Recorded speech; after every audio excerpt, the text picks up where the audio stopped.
Have you seen the Professor Jang's theory on Pax Israeli? What is it? Pax about them wanting everybody to hate them? Pax Judaica. Yeah, about their end time prophecy. Yeah, 100%. They need the world to burn. Yeah, and all this end time shit is all a giant Broadway production. It's all being created by these groups of elites that have this whole.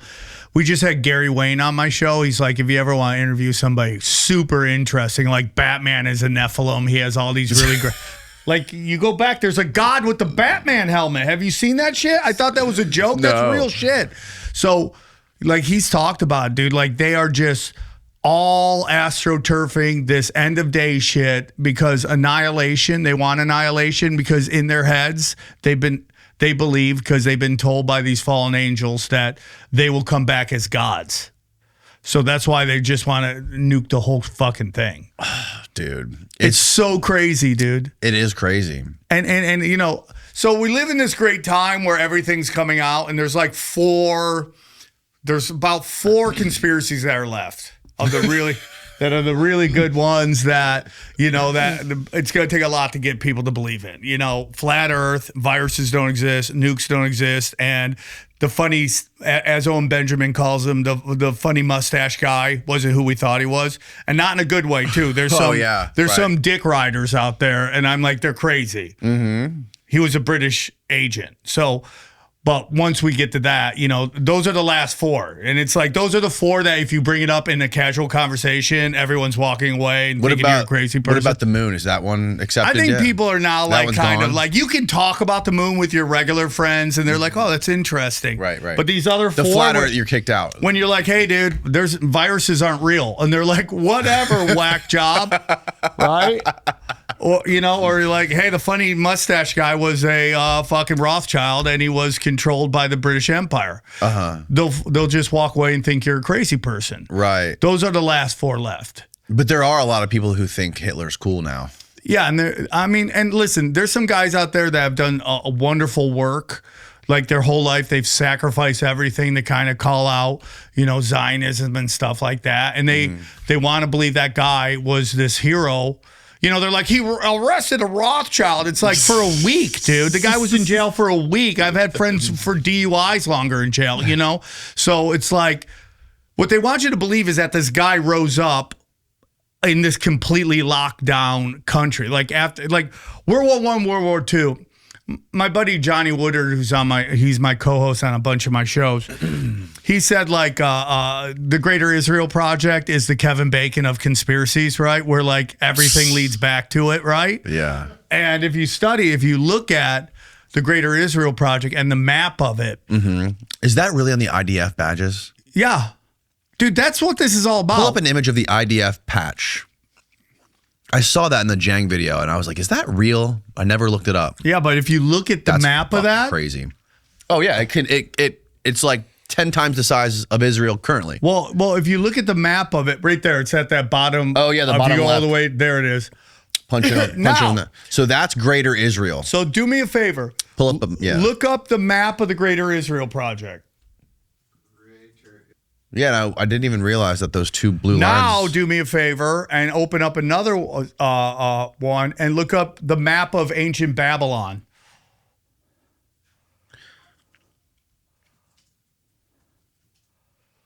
Dude, they are like right. Look at it's that one right there. No, that it. Now, if you compare those two, ancient Babylon goes farther up to the north, but they're the same thing. Oh, it's very similar. Like if you go back to Israel, let me see where Turkey's cut. Oh, they're not even taking any of Turkey. That's it. It goes higher up in Iraq and stuff. Right. In Babylon. Yep. But it's the same thing. Even on the side when it goes into Egypt, dude. Yeah. It's the exact same thing. So this is what it's all about. Yeah. So when everyone gets into the J World Order and all that stuff, and you go, well, there's levels to this shit. It's even higher. And they look at you like you're a crazy person. It's like, there were religions around before all the Abrahamic religions. Mm-hmm. And those, I was talking on Rogan about, but it's like the old gods want to come out and play. They've been sitting in the back. very quietly, waiting their turn, and like they kind of want to come out. Like, you know, it's like if you look at the Statue of Liberty, it's Mithras, which is Lucifer. You know, and you look at he's got Luciferian, dude. So this is a big thing that I've been talking about because I know you want to get into Epstein files and all that stuff. Is that I think there's a lot going on with these files, and it's not necessarily just, you know, we're going to release these. Like, there's games being played too. Like, there's, again, how deep do you want to go? Right. And for me, I had this guy, Ian Ferguson, on my show from White Lotus of Light. He has a YouTube channel called White Lotus of Light. And he came on, he said something to me that really clicked with me. And that is, there's a war going on right now between Luciferians and Malachians. And it sounds freaking crazy, right?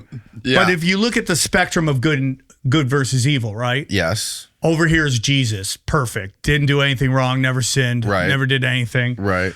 And then you go all the way to the other side, right? And you go all the way to the evil. That's Moloch. Moloch's the worst of all of them. Why is he the worst? Because he's the darkest of dark. Like, he's the one they sacrifice to. He's the one, all that, you know. And over here are all the fallen angels and its degrees. Lucifer isn't Moloch. Where does Moloch come from? Find the origins of Moloch.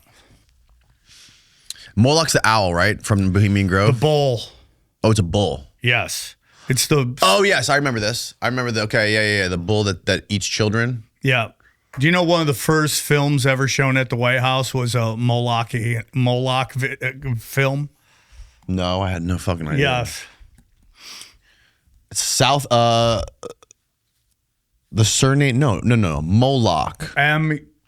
Yeah, that's Moloch. Isn't it crazy Moloch you just God. spell something wrong and there's a whole thing about it? Oh, this is what I'm looking This for. is a whole nother world. Completely sends you off in a different fucking direction. Okay, there you It's go. a Canaanite deity. Yes. Okay. From what year? When was it? When was it first written about, or when was the first depictions of it? Oh, connected to Baal? Yeah. Well, there's some people like... The Baal shit's fake. Moloch and... Well, why do you think the Baal shit's fake? There is a... here, let me send... Steve, I'm going to send you a tweet thing. I'll show you why. Because there was... somebody sent me this. Or no, maybe this was actually... I think Ian Carroll. Somebody sent me this tweet. And Ian Carroll on his live stream, I guess, found out that there was a bunch of emails about that specific bank account. Okay, the bank account may not be real. And that's the big thing with the dumps. Because the ball came from that bank account with $11,000 in it, where it said BAAL, bank name or whatever. But there was like, I guess, a dozen other emails about that same exact bank account with 11 grand in it, where it said BAA1. Like, I guess it's some sort of like credit rating. Right. Here, I'll send you this. I'm going to text you this thing, Steve. But I don't know. It still could be real. Who knows? But when we say it's not real, you mean the bank account's not real, but the God is real. No, I think people saw, I think it was a typo, or it's supposed to say BAA1, people see ball, and they just fucking run with it. Yeah. Which is, it's going to happen. Yeah. I mean, if you say to me, Sam, do you think everything in these files is real? No. There's a lot of disinformation. Right. Because the goal is to keep the normies away, which is what Q was about. Q is something called Operation Trust, and it's a psychological operation. It's an intelligence operation, ran many, many times throughout history. And the basic goal of Operation Trust is to basically corral the conspiracy theorist into like a section and then pacify them. Oh. Right? That's why patriots in control, right? And because they don't want, those are the people who are going to revolt. Right. But if you pacify them that nothing, like, dude, we got this, trust us, just hang out, chill, have a coffee, and we got this, right?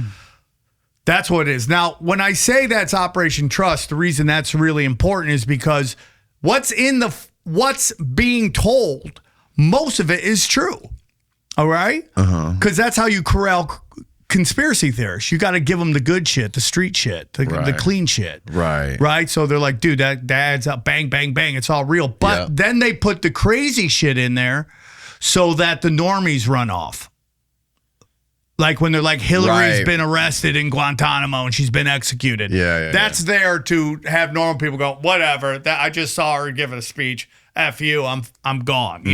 So that's the purpose of that is to corral critical thinkers into being pacified and then run off normies to yell at conspiracy theorists.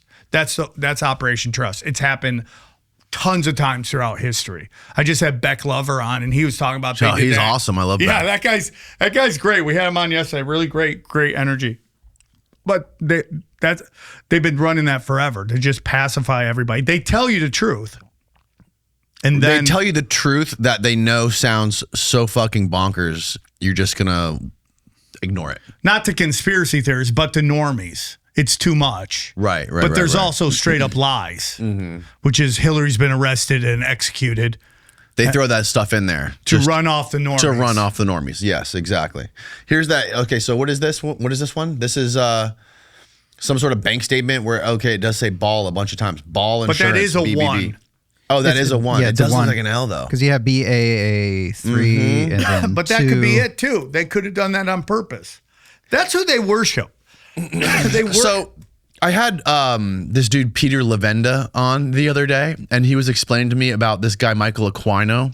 Yeah, dude. And then Kurt Metzger was blowing me up last night, saying all this shit about how Michael Aquino, Levenda got it wrong. Aquino's a fucking sicko, and he was like, hold on, what did this guy say about Michael Aquino? What did he say? So I had this guy Peter Levenda who wrote a bunch of books about all this stuff. I don't know, you've probably heard of him, right? Maybe, I don't know. I'm retarded.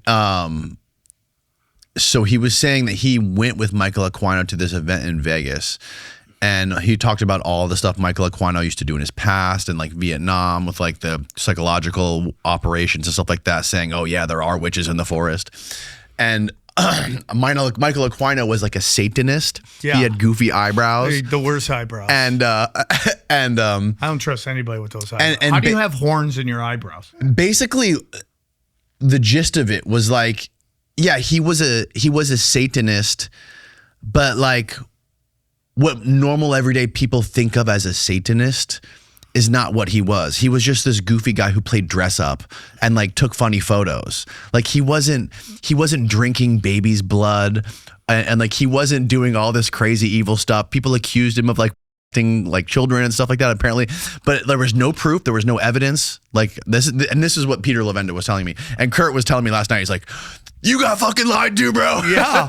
I mean, 100%. I mean, I don't look at the guy and think that he's innocent of anything, but especially that guy film. was straight up into the dark arts and hurting children. I mean, it's pretty well known. Here's the problem with everybody, and you have this certain segment on Twitter. Trump's not a part of this. Trump isn't any of this. Where's the proof, right? Right. And the problem with that is you're expecting. I mean, by all accounts, we can all agree that the DOJ is protecting people. Is that a crazy statement? It's a fair assessment. Okay, it's a fair assessment, right? We have this fair assessment. So what you're expecting is the people that are protecting the pedos to release actual information that takes out the pedos. It's kind of like back in the day when we would, when you're a conspiracy theorist and you're like, the media is lying to you, and then your normie friend would go, send me a link. And what they mean by link is send me a link from a mainstream media source, right, which is saying a mainstream media source is lying to us. Right. It's not going to happen. Right. Same thing with these dumps. Now, if you're asking me, we got 3.5 million emails, and I've been talking about this on stage. It's like I don't even know how Epstein had time to children with sending all these emails. That seems like a full-time job, right? It's like he's sitting there with his glasses down, like, yeah, it's just 1,000 more to go, and then it's gonna be fun time. I don't know, but if you take so there's this weird thing where they're saying only 2% of the files have been sent out, right? Yeah. Even though it's 3.5 and that's 6 million. So there's 440 something thousand emails, but there's 3 million files. Well, that's what we're kind of getting into. The last 98% of the files, I think, are video files. And I've been telling people that's where the really dark shit is. Yeah. That's where the stuff they don't want you to see. Right. And that's why they're dragging their heels on it. Well, did you? There was a story that came out this morning on Dropsite News where they were saying, it was either this morning or it was yesterday morning, where they came out with evidence from the Israeli embassy in New York was wiring Epstein's apartment with surveillance. And they had like all the emails to prove it. Yeah. Not the big apartment, but he had another apartment, like a smaller apartment for guests to stay at. Right. Yeah, 100%. So there's absolutely. And then they were running it after he got arrested. They were running that forever. Still, like even maybe after his death, they were still running surveillance on that shit. Right. That's what they do. This is a blackmailing account. This is how they do it. And they've been doing it forever. Remember a few years ago when some high-profile media personalities and medical professionals were putting the spotlight on ivermectin? They called out the establishment, and then boom.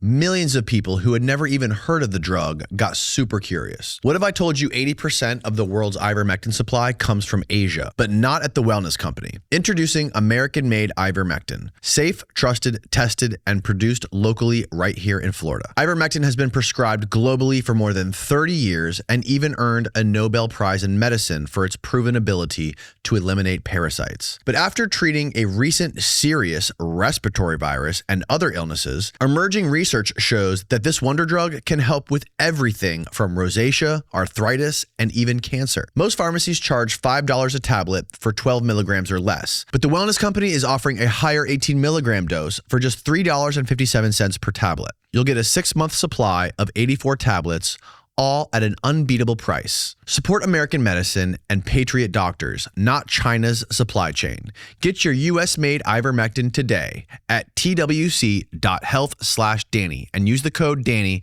to save $30 off. Again, that's twc.health/Danny and use the code DANNY to save $30 off. US residents only. And again, going back to what everybody, like, where's the proof of Donald Trump is involved? And like I would say, you know, I would rather be pleasantly surprised than, you know, sadly disappointed, right?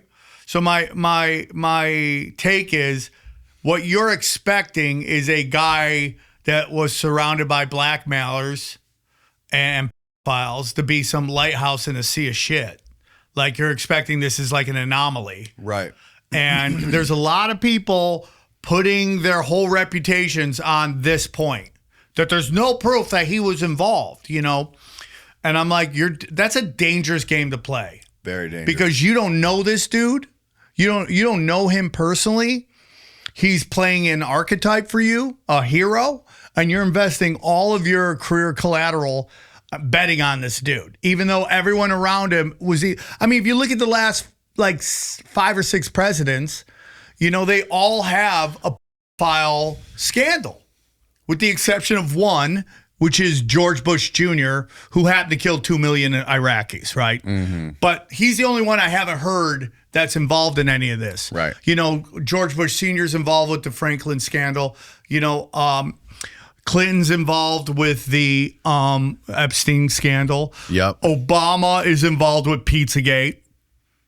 You know, and then Trump's also involved with the Epstein stuff. But you're expecting this guy to be completely an anomaly in this. What do you make of Trump being the only person who was subpoenaed by Brad Edwards in 2008 to come to call him up and be like, I'll sit with you and talk for as long as you want? All the other people had ignored the subpoena. Yeah, I've seen that. And that is a big reason why I kind of was like, maybe he wasn't involved. Or you know, maybe the he lawyer was trying to get out in front of it. 100%. I mean, if you look at that Lupkick guy, like that guy will lie right to your face. Howard Lutnick. Yeah. I mean, it's like crazy how dark that guy is. One of the biggest psychopaths we ever seen. So it's interesting, man. If you want to get ahead of it, you know, you kind of step forward. That's definitely what kicks this off, right?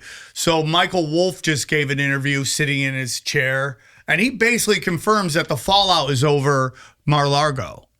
He's like a real estate Trump's fallout with him? Yeah. Well, Epstein is he backdoors Epstein on this property. Yeah. And that's when war happens. And they've been going back and forth. So the question is, why didn't the Democrats release any of this stuff, you know, while Joe Biden was in?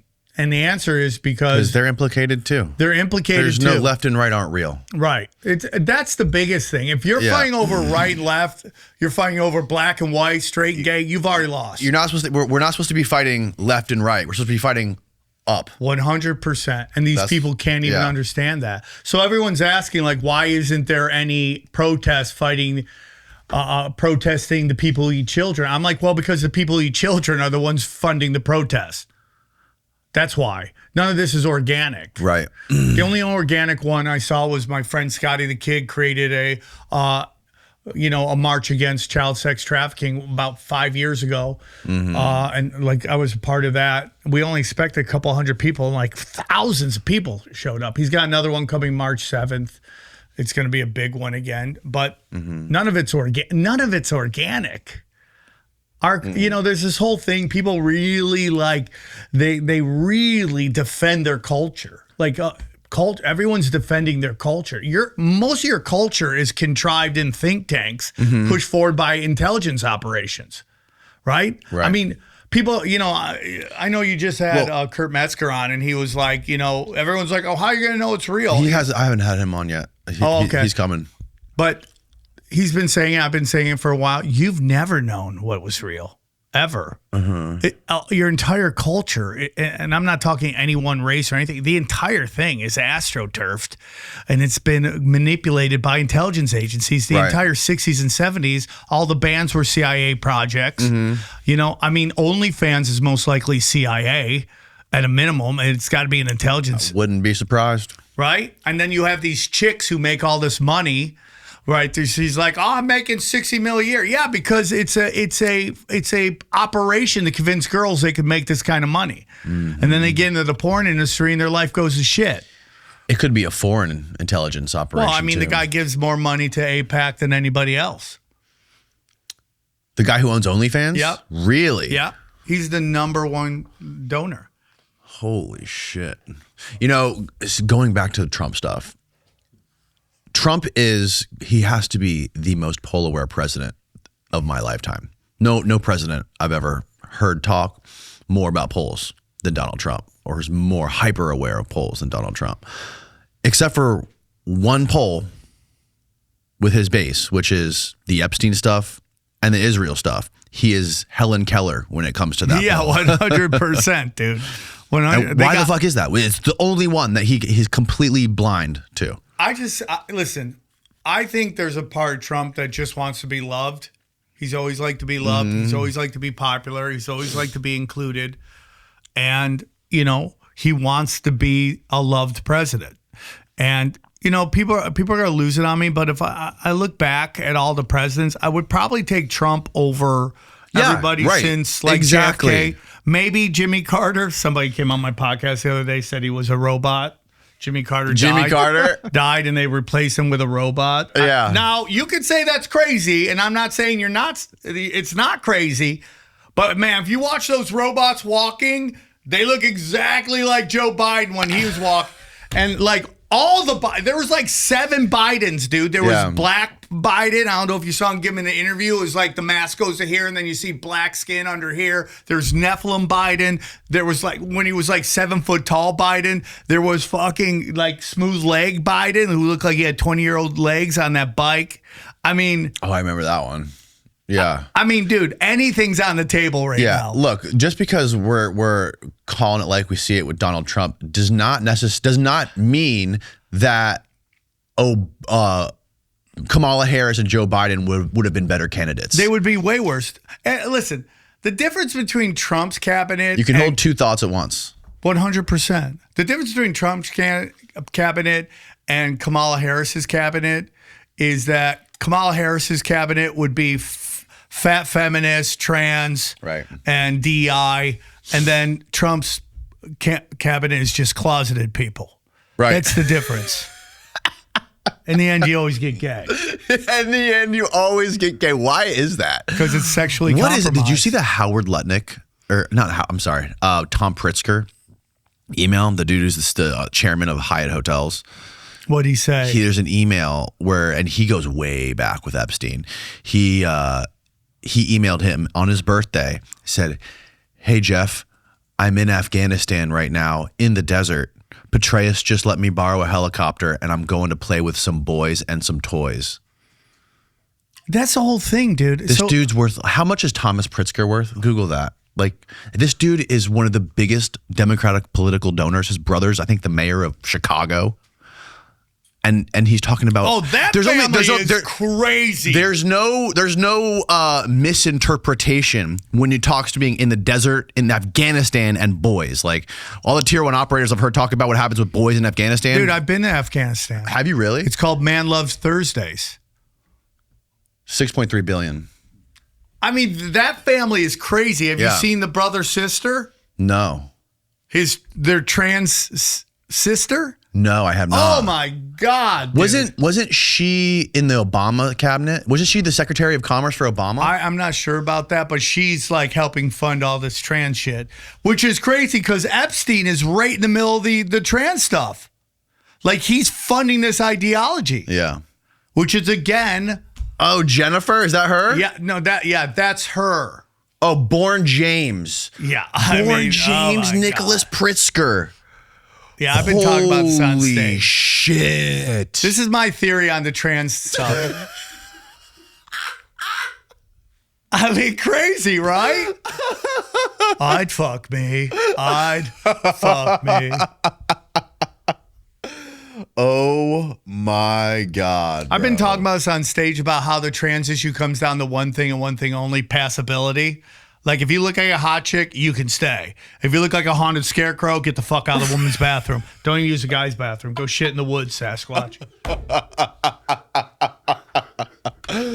I mean, Jesus Christ, bro. I mean, just a fucked up family, dude.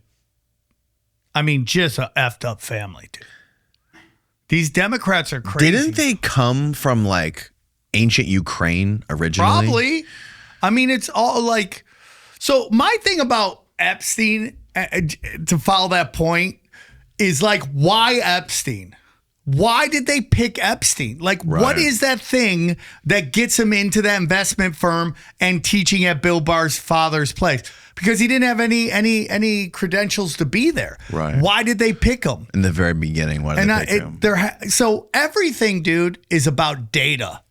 Like, I'm sure you've had people on talking about they're part of the GATE program and all that stuff. They've always been just studying data. And the whole thing is like, who is the psychopath and who is compromised sexually? If they find that person, they push them forward. That's the person you want for intelligence. Someone P. Diddy, right? P. Diddy's working for, what's his face, at the record label, catches an essay case. Is this the guy we were just talking about yesterday, the Def Jam guy? The guy who escaped. Tony something. Yeah, he went to some other country. Here he went to Indonesia or Bali or something. Yeah, so he's working with this guy, catches an essay case, gets fired supposedly, and then somehow gets funds to start Bad Boy Records. Mm-hmm. But they got him. We're gonna get you out of this, but you got to basically play ball. Same thing with Bill Clinton.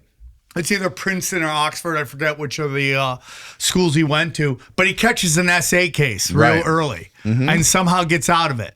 And now he's on this journey. He's completely compromised. Same thing with Snoop Dogg. Snoop Dogg catches a murder case. They have him dead to rights. Somehow he gets out. Now he's watching figure skating twinks do backflips at the Olympics, right? They push you forward. And the minute he came out and said, why is there gay stuff in this kid's movie? He got pounded on. Snoop Dogg, they made him write a song for a gay cartoon, all that stuff. Again, he's watching figure skaters do backflips. And by the way, liking figure skating makes you gay. I'm gay as shit because that stuff's amazing. I don't want to shit on figure skaters because that shit is ice ninja stuff. Yeah, it's definitely incredible. It's super athletic, right? But they compromise you, and that's what it is. They just study everybody. They find out who the psychopaths are, who are the ones who will stab their own mother for power and success. And you think they saw that in Epstein early? There has to be that. Yeah. Why is he there? Why did they put him in this investment firm, or why they hire him at the school? Yeah. Spring is right around the corner, and I'm very excited because I can't wait to tell all my gym buddies about my favorite deodorant, Mando. You see, I wipe Mando on Steve during podcast breaks because he doesn't know that there's better options out there that don't dribble down your armpits halfway through the day. I love Mando's deodorant plus sweat control solid stick. It's super tough. It sticks to me and doesn't sweat off, and it lasts longer than I do at the gym. Plus, it's the healthiest deodorant I've found. I'm a big fan of their bourbon leather scent, and I look forward every day to pulling off that lid and giving it a nice whiff. And if you order now using my code, you get 20% off. From your pits to your package and everywhere in between, Mando controls body odor for 72 hours, which is perfect for long workouts or running from the feds. It's clinical strength, 2 times better than the standard. And after just 12 hours, sweat was reduced by 92%. And it doesn't just mask odor, it prevents odor. 100% of study participants experienced all-day odor protection. All their products are baking soda free and paraben free, including their bar, because even this is clinically proven to control odor better than shower soap alone. Some men mask their BO with scents. Mando men get the job done right. Don't mask it, Mando it. Available in retailers near you, or head to shopmando.com. Because for a limited time, new customers get 20% off site-wide with our exclusive code. That's code DANNY at shopmando.com for 20% off site-wide plus free shipping. It's linked down below. Now back to the show. And why do you think, like, how did he get connected with Robert Maxwell? So this is an interesting thing. So in the files, there is an email from the Rothschild to somebody else talking about Hitler, right? And how their family funded Hitler. And everyone's been saying that forever. Mm-hmm. And then we get yelled at that it's anti-Semitic or some shit like that. But like Hitler's father was the bastard son of a woman who was the housekeeper of a Rothschild. In a weird way, he's like a bizarro Jon Snow, right? Like, remember Jon Snow? Oh, yeah, like of course. Yeah. The bastard son, but he's really the king in the bloodline-wise. That's Hitler. So everybody, like, I have good friends of mine that just have a visceral reaction to that because they want to believe Hitler's like the hero, and he's totally not. Right. He's taking all this banker money. So they always take care of their own. It's bloodline shit.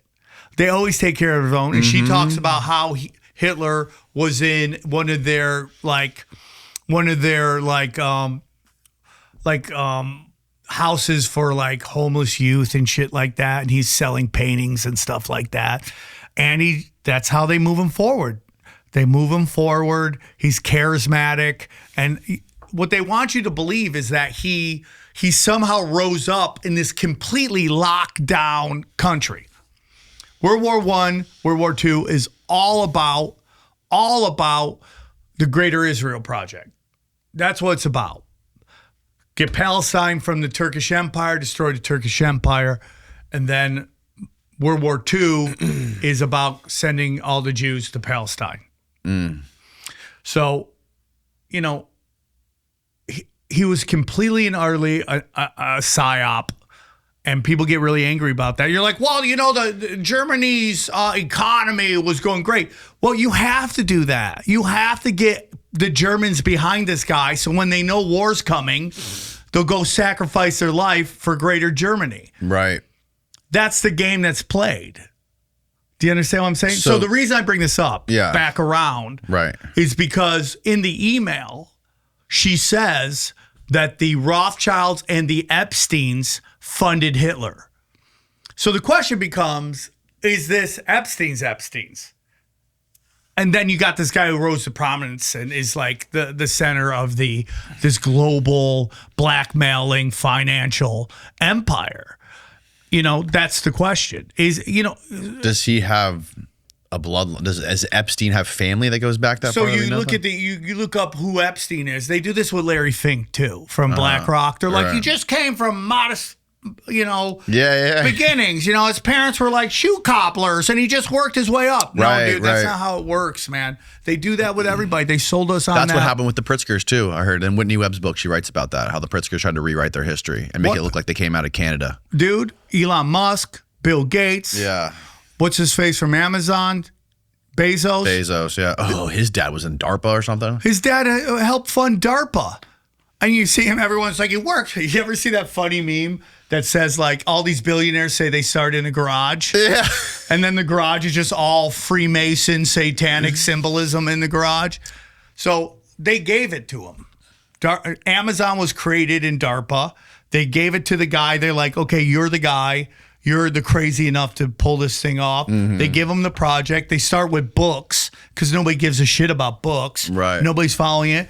They work out the kinks with books. And once that gets to the point where it's like fully functional, now they put it out to everywhere. So COVID comes and they shut down everything. And this is how crazy it is. I remember being in Hollywood, driving down Lancashire Street, which a couple comedy clubs are on, the Ha Cafe. I play there a lot. And there's a giant sign that from Amazon Fresh says, "We're still open." And you're like, dude, that is basically a giant F you to all the other businesses that have to shut down. What was the business? Amazon Fresh. Amazon Fresh. Which is their grocery store. Oh, okay. We don't have any of those down here. Yeah, we have them in LA. Okay. So people always go, why does Amazon not have to pay a lot of taxes? Well, why would an extension of the government have to pay taxes to the government? Right. It's the same thing with Facebook, same thing with Google. They're all extensions of the U.S. government. They're Yeah. CIA money. The whole Facebook movie is a giant lie. It's a propaganda piece. It wasn't like, oh my God, this autistic guy named Mark Zuckerberg just came up with this great idea. No, dude, that was a Pentagon program called LifeLog. You've heard this, right? No. You haven't heard this? I've not heard this one. You haven't heard about LifeLog? No. Okay. LifeLog is a Pentagon program that wants to basically collect all your data for your whole life. Okay. All right. So look this up. What day did the government stop the LifeLog project? It's like February, either 9th or 7th or 13th, one of those dates. Wow. There you go. Okay, what day The is US it? government specifically? February 4th. Okay, now... Whoa. DARPA shut down the LifeLog project February 4th, 2004. Now do me a favor and look up what day was Facebook registered as a business. Oh my God. No way, bro.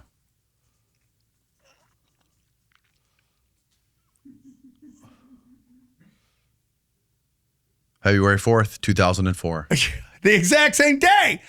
They don't even hide it, dude. They didn't even wait a day. Oops. Facebook is a government It was program. created by DARPA. Yeah. And then they handed it to Mark Zuckerberg. And then the Vossel twins. What about or the other? Yeah. That's all bullshit. That's all just theater. That's just theater to create a story. And that's why they became the first Bitcoin millionaires, because they played ball. Oh my God. It's all theater, dude. So what is the purpose of LifeLog? Is this to collect all your data for your whole entire life. Wow. And then they're like, And now they own Instagram. They own Instagram, Facebook. They own WhatsApp. They own WhatsApp. Yep. They own all of it, dude. They're collecting all your data all the time, which seems incredibly boring to me. But Well, it's like, yeah. I mean, but the future is all going to be collecting data, biometric data on everybody. That's where all the money is going to be. so the key isn't that they're monitoring you all the time. That would be impossible. Even with AI, it's impossible to monitor you all the time. What they're doing is waiting till you either become a problem or could be an asset. And then they go through your data going, what weird shit can we get this guy on? Bang, Well, bang, bang, bang, bang. Did you, so you're aware of like Apollo Global and Leon Black and all that stuff? No, So Leon Black is one of the guys that was tied in with Jeffrey Epstein. He created this investment company called Apollo Global based in New York. There's this journalist named Henry Abbott who runs an NBA podcast, an NBA website called True Hoop. It's been around forever. It used to be run by ESPN. ESPN dropped it in like the 2000s or whatever, for whatever reason. And he kept it on by himself ever since. And after Epstein died, he started looking into, he's like, He's like, this company Apollo Global, there's all these NBA owners who are invested in Apollo Global. The Josh Harris from the Phillies, or from the Philadelphia Sixers, are all like tied into this Apollo Global company with this guy Leon Black, who we know is attached to Epstein. So he follows that thread. And before he knows it, he gets so deep into the connection with all of these dudes who own NBA franchises are connected to this other company, this other bank called Dunham Lambert or something like that, Drexel Lambert or something like this. And then he starts Apollo Global, and that money all comes from like France. It's like this weird little connection to a French bank. And then Bannon is connected to it because he was working for another investment company, or I forget the company he was working for, another big bank.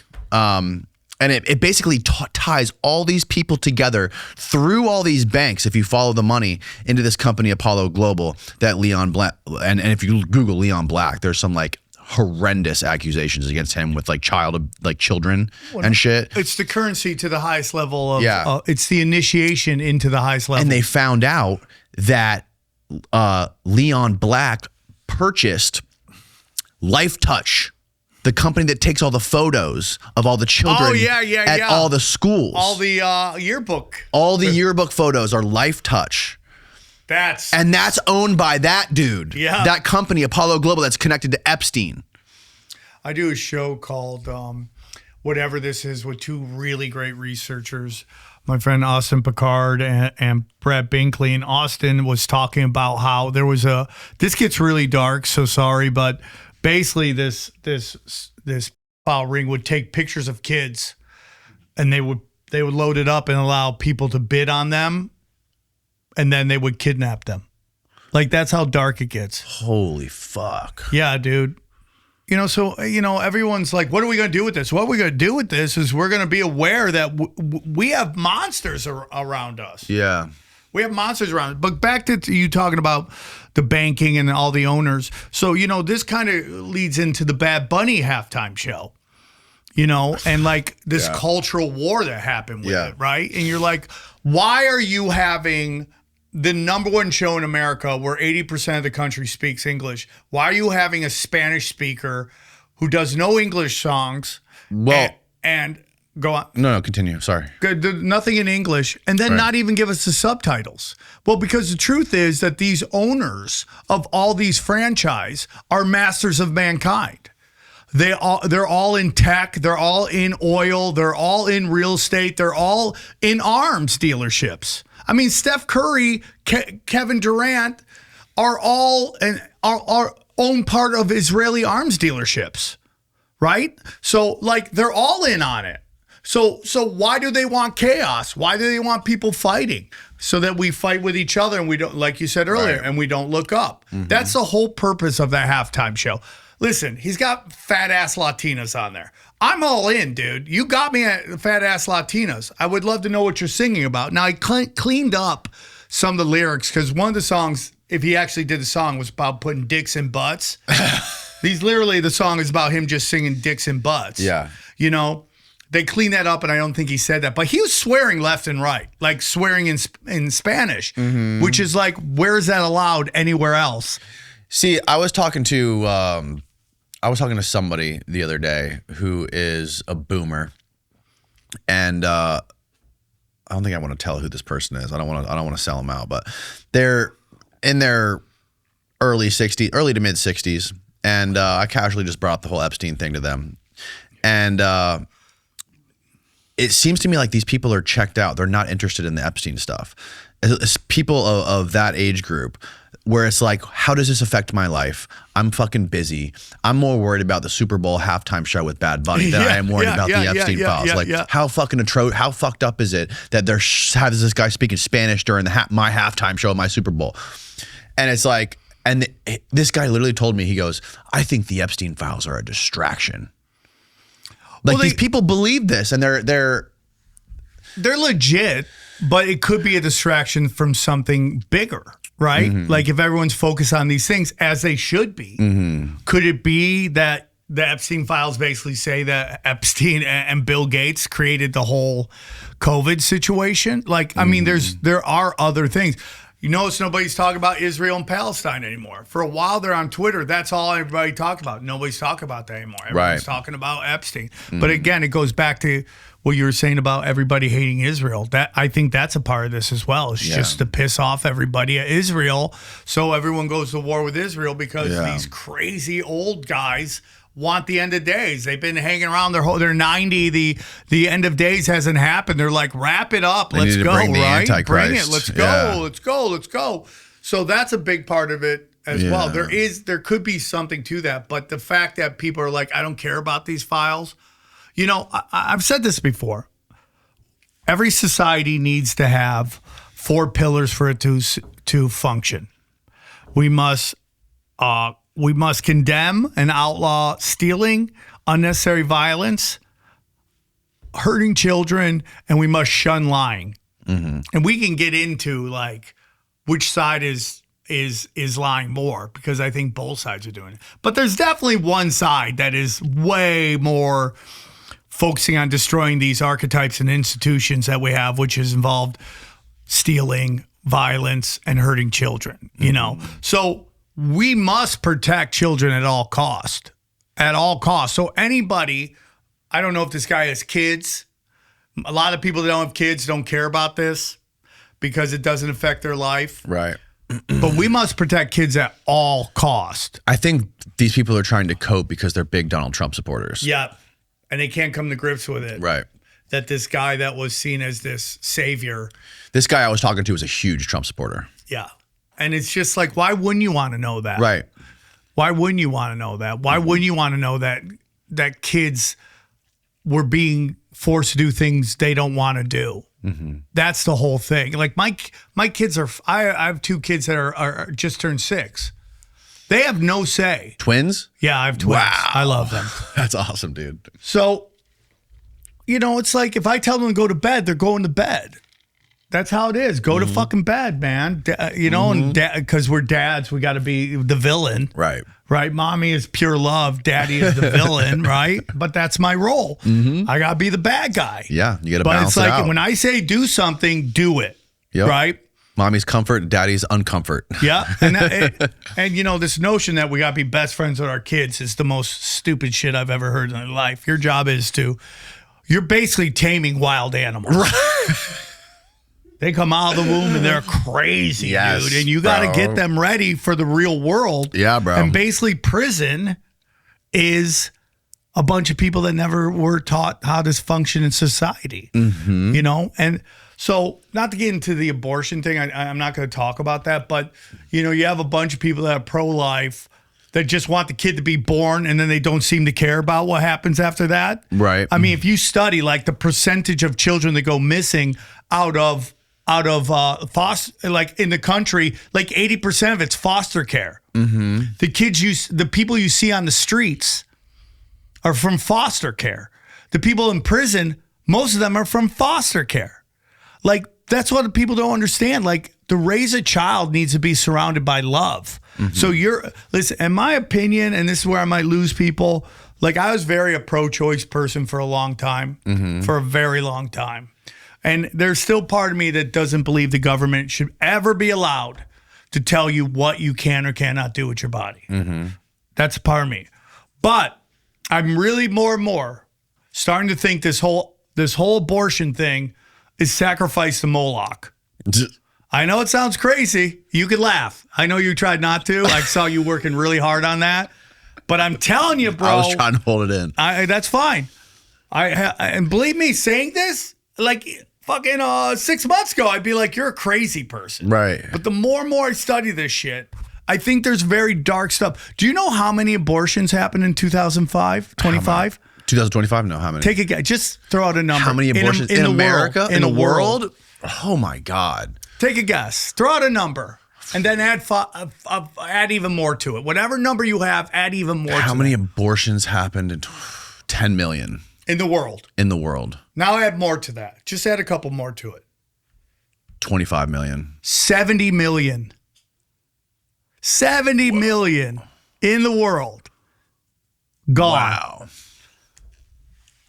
I'm telling you, dude. Yeah, but what? Like, but there's like a difference. Like, there's early and late. Like they're not all fully formed babies. Listen, we can sit there and do all the fine print to it, incest. Approximately 73 million induced abortions take place worldwide each year, according to the WHO. God damn. They were talking about Gen Z. 25% of it's already gone based on this. Really? Look at that. Foster care to prison pipeline. And I just told you that. Wait, dude. what is it saying about foster care? Foster care to prison pipeline. The fist figure highlights foster care to prison pipeline, where former foster youth are significantly overrepresented in the criminal justice system due to trauma and lack of stability. Right. So the people that grow up without parents are ending up in prison. Yeah. It's dark, dude. It's dark. Mm-hmm. Most of these kids, that's why I have a lot of sympathy for people on the streets, dude. Some of them didn't even have a chance. I've always had a problem with keeping my firearm in reach and safe around the kids, and keeping it in the closet is just too far away. I remember finding my parents' firearm as a kid, and I don't want that happening with me. And this is exactly what Stopbox USA has solved with their Stopbox Pro. The customizable 5-button pattern is 100% mechanical to open, and the best part is you don't have to fumble around with a keypad or a combination lock in the dead of night. And what a relief that it doesn't operate off of a battery. It stays under the pillow for fast access, and the best part, I love that it's safe around the kids. I never have to choose between security and readiness again. I love how well it's made, and when I travel, it slips right into a bag. No need for a separate bulky Pelican case. This is the hands down best solution I have found, and I'm really happy to have Stopbox sponsoring the show. Stopbox is made in the USA, and it's tariff-free. Stopbox is also TSA compliant, so you don't need a separate carry case. They also have a wall-mounted version and one for easy access in cars. No longer do you have to trade safety for speed and readiness. And for a limited time, our listeners get 10% off at Stopbox when you use the code Danny at checkout. Head on over to stopboxusa.com and use the code DANNY for 10% off your entire order. And after you purchase, they're going to ask where you heard about them. Please support the show by telling them we sent you. It's all spiritual, bro. Everything's a spiritual war.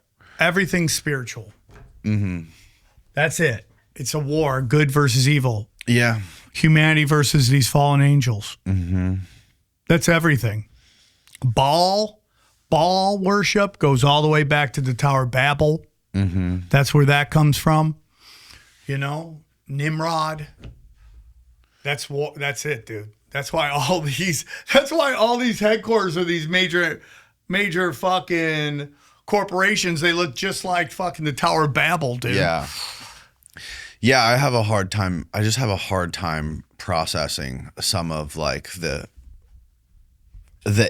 ancient demigods or demons being connected to modern times. That stuff just sort of like breaks my brain a little bit. Yeah, because it's so much, and it's like, again, and it's like also misinterpreting what the shit really was. In what sense? And like, we don't know, like, for example, like, just because there's some deity that came from the ancient Canaanites and we read some fucking Wikipedia translation of what that deity did does not mean that's what the deity was. It's like we're putting this fucking bumper sticker label on what we want it to mean, right? Like, okay, the devil, right? Some people who like rock and roll music think the devil is cool because like it's like an attitude, or it's just like your attitude towards society. You're rebellious or whatever. That doesn't mean you like sucking the blood of babies, right? Well, I mean, and like there's different people. I've talked to a lot of different like religious experts and stuff, and they all have different perspectives on what different biblical or pagan religion deities were or represented. Sure. You know what I mean? Sure. Like one of the most popular ones is Prometheus. Yeah.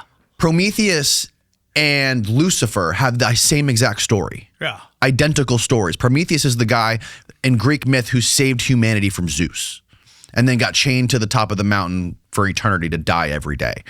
So like you could easily connect. Like those two are the same exact story. So the devil is the one who saved humanity, and Zeus is the one who tried to kill us all. So that's where my wires start to get crossed. I understand what you're saying, and that's a great point. But so, do you believe in the fallen angel story?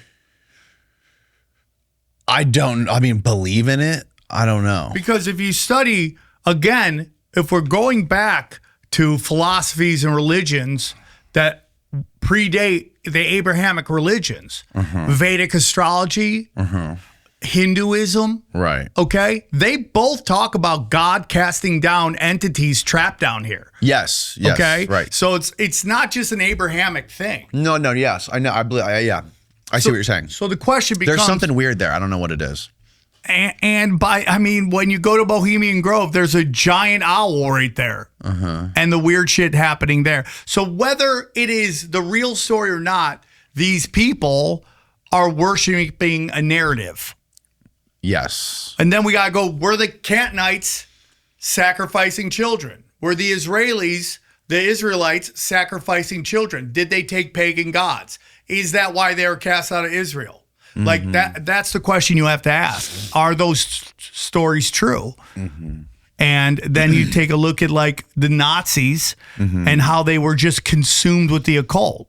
Yeah. And finding all these both Christian and occult symbolism, trying to find all the thing that they stabbed Jesus with. Like they were consumed with that. Find the covenant. They were consumed with that. That's what they did. So I understand what you're saying, and we could get really lost in the hysteria of that. Yeah. But there seems to be recorded history, which says a lot of this stuff is happening. And when you study the elites, I've always said this, man, the J World Order is really easy to like get behind. It's like, it's low hanging fruit. Yeah. Again, going back, Israel wants everybody to hate Israel, low hanging fruit. Right. But when you study these people, they give you the symbol. You can see the symbols. You know, when you're watching John Lennon on some MTV thing with a chick and she's like, bang, right? You're like, what the fuck is that? What the fuck is that? You know, I mean, Yeah. That's it, dude. Well, I mean, dude, like I said, like back to the beginning, that fucking Pax Judaica theory it makes so much goddamn sense. Because 2 months ago, or 2 years ago, if you were to go out on the streets in Florida at least, and you ask 12 Jewish people, you want to go move to Israel right now? 9 of them would be like, fuck no, I'm not going back to Israel. One of them might be like, okay, cool, I'm down to go back to Israel. But like over the past 5 or so years, now that this stuff is like, you can't even go on the internet without seeing all kinds of fucking Jew hate, I can see that number going a lot higher. Like those people being like, okay, yeah, I might be down to go to Israel. I might feel safer. Like I was talking to one of my really good Jewish buddies the other morning, and he's like, dude, I've been thinking about this so much lately. He's like, all of my clients, 95% of whom are Jews, the Jews are the rudest ones of all of them. And I asked my rabbi, I said, Rabbi, you always preach about we have to stop, we have to fight anti-Semitism, and we have to be aware of it and try to like subvert anti-Semitism at all costs. But like, I really get frustrated when all of the people I know, all of the wealthy Jews I know are so rude to everyone that works for them. And he's like, how do we stop this? And like, you can see I can really hear his frustration with it.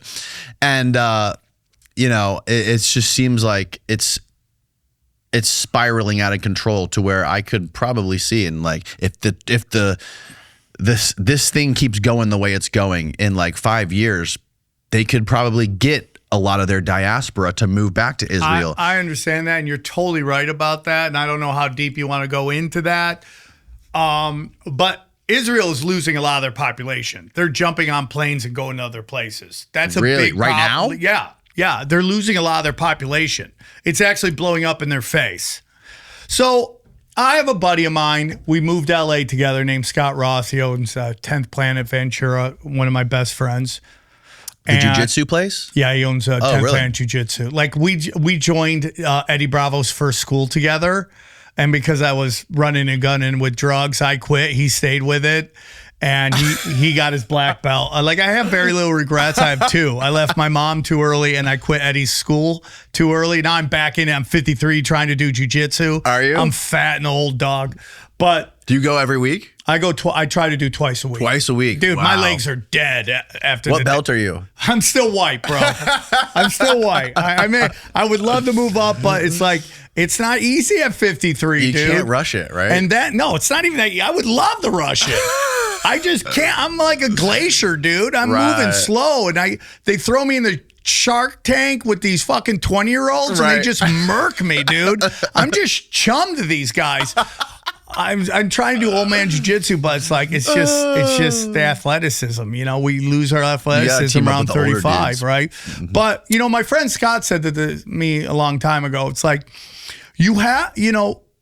outside groups influence inside groups, right? Like a group, you have to have outside criticism, yes, or else they'll never change. And a great example of that is prison, right? Where there's no real female representation in a male prison outside the female guards, but there's no females there to reward and punish behavior. So it becomes the most male version of men, right? Violence, essaying, all that stuff. That's the most male version. Interesting. Because there's no female influence rewarding behavior. Right. Well, take a look at all that. Expand that to any other group. Like since the 80s, we've kind of had protected classes, right? And this is a big problem I have in comedy right now is that I don't believe in protected classes. I don't think anyone's above criticism or above comedy. And there's a lot of people that don't agree with that. It's changing now, dude. It's really changing. Like the Comedy Store has gone through these kind of phases, and now we're back in the phase where people want the good shit. You know, the shit's gotten so crazy. They want to hear the crazier shit. Because there was a while there, especially after COVID, it's not the Comedy Store fault. It was LA. LA was like in a weird place. Yeah. Right? And people were afraid of everything. Cancel culture really scared everybody. But the point of this is that if you create protected classes that can't get criticized from the outside, they start to just become this chronic, crazy version of themselves. You have to have outside influence. And since World War II, that's kind of been the Jewish population has been a very protected class because we don't want the Holocaust to happen again. So everyone's kind of like not allowed to criticize them. But now after October 7th, that's kind of changed. So when you say it's everywhere, what I would tell you is it's not special. Right. It's been, go back to 2015 with white people and Christians on Twitter. I know people in LA that have 6-figure writing jobs, and their whole Twitter was just teeing off on white people. And because Jack was running it, it was this thing would just made it look like he got 30,000 likes and 1 billion retweets, you know, and he's just like, F white people, all this shit. Oh my God, everyone loves it. So it's like you can't have protected classes because then you're gonna have people acting like fools. So I don't think it's unique. Right. I don't think it's only happened to this one group. And I could lose people on this, but if you go back to a lot of the anti-white, anti-Christian television shows, books and stuff, see who the authors are, see who the showrunners are. So I'm not saying it's unique to anybody. It's just new to us. Right. Because October 7th kind of changed the way in which we look at certain groups. And one of the biggest things people don't see is that like Judaism, the Jews is not a monolith. Yes. There's very different, this is Gavin McInnes's take. He has a great take on this. There's the super wealthy Zionist Jews, the ones who fund politics, the billionaires. You have the Hasidic Jews who are running around New York doing all kinds of crazy things. They're kind of like in their own world. They're kind of in outer space. The hockey puck head guys? Yes, those guys. No one really talks to them. They kind of like stay in their own lane. And they kind of like just with giant hockey. You know, they'll like do a nod and a handshake to the fucking Zionist Jews. Got a couple tunnels. Yep. You have like the crazy secular Jews who are like hardcore left-wing Jews who are like super into like the BLM stuff and all that crazy stuff. There's Tend to so be many atheists. different flavors of Jews. It's crazy. It's not one big monolith that's controlling the world. That's a great point. You know, it's like I have a show called Conspiracy Social Club, and my co-host is part Jewish, and he's very sensitive to it. But he's come around, dude. He's starting to come around. And I don't get mad at Jewish people when they can't come to grips with October 7th or Netanyahu. Yeah. Because since the moment they took their first breath, they've been just propagandized with this notion that everyone hates the Jews because they're successful. You know, it has nothing to do with anything they did. It just is like they're super successful, that everyone wants to kill them. Right. So they become very tribal. So it's very hard for them to criticize Israel because their DNA and their wiring is so Jewish. They've been traumatized. Like I had my buddy who's Jewish. His wife is Jewish. I love them. You know, she came on, told me. I was just I was interviewing her about she was an OnlyFans model at the time and the business of that. Like, what was that like? And then I asked her about being Jewish, and she told me that when she was a kid, her parents and her grandparents were telling her, you have to have 3 kids. One for each parent and one for a person lost in the Holocaust. Yeah. Imagine telling somebody that at a very young age. So like it's very hard for them. So I have a lot of love and respect for them. It's not easy on them. But I will tell you this is like the farther up you go in any power pyramid, the crazier they get. On the base is just normal people. I talk about this all the time. Some of my favorite people to ever exist are Jewish. My girlfriend, I love her with all my heart. Mitzi Shore, the owner of the Comedy Store. You wouldn't even know me if it wasn't for the Shores. Right. They saved my life. When Hollywood blackballed me, the Shores, Mitzi Shore showed me a lot of love, and I'll never be able to pay her back from that. And then Jesus Christ, Jew, right? So like I love Jews. I root for Jews, right? But this notion of like we sit around and we're like not, if it rains on my birthday, it's the Jews. Yeah, right. But there's also this like, you know, if we start noticing certain things, we get gaslit. Yeah. And it's basically this notion that you're not allowed, you can't believe your eyes, your ears, or the wisdom of your experiences. My whole opinion is no one's above criticism and nobody's above comedy. And people are waking up to what's going on. There's a lot of brave Jews out there calling out what Israel's doing to Palestine. And we should support them because it's a very hard thing to do. You're going to get excommunicated from a lot of your family and friends for just questioning a narrative. And that's every group, man. I mean, look at what's been done to white progressive women. Nobody hates their own more than white progressive women. Like every other demographic of female loves their people. Black women love black people. Yeah. You know, Latinas love Latins. Every group, white progressive women despise their own because a psychological warfare has been done on them. And the notion that all white people, and this is where I could lose some people. I'm sorry, but what Hollywood and the media tried to convince you white supremacy is really what Zionism is. And you can get angry at that statement, but they're tribal, they're elitist, they take care of their own, and there's a lot of racism from their point of view. When you think you're the chosen person, you don't think you don't think highly of other people. You know, and I just want to congratulate white people on getting their own racial slur. It took till 2026, but we got goy, dog. We're goys, Yeah, we got goys, dude. Dude, pull up the conspiracy theory. There's something came out that I'm a goy. I was a genetically created podcast, Mossad podcaster by Epstein. I'm Epstein's child. I'm a goy slop podcaster.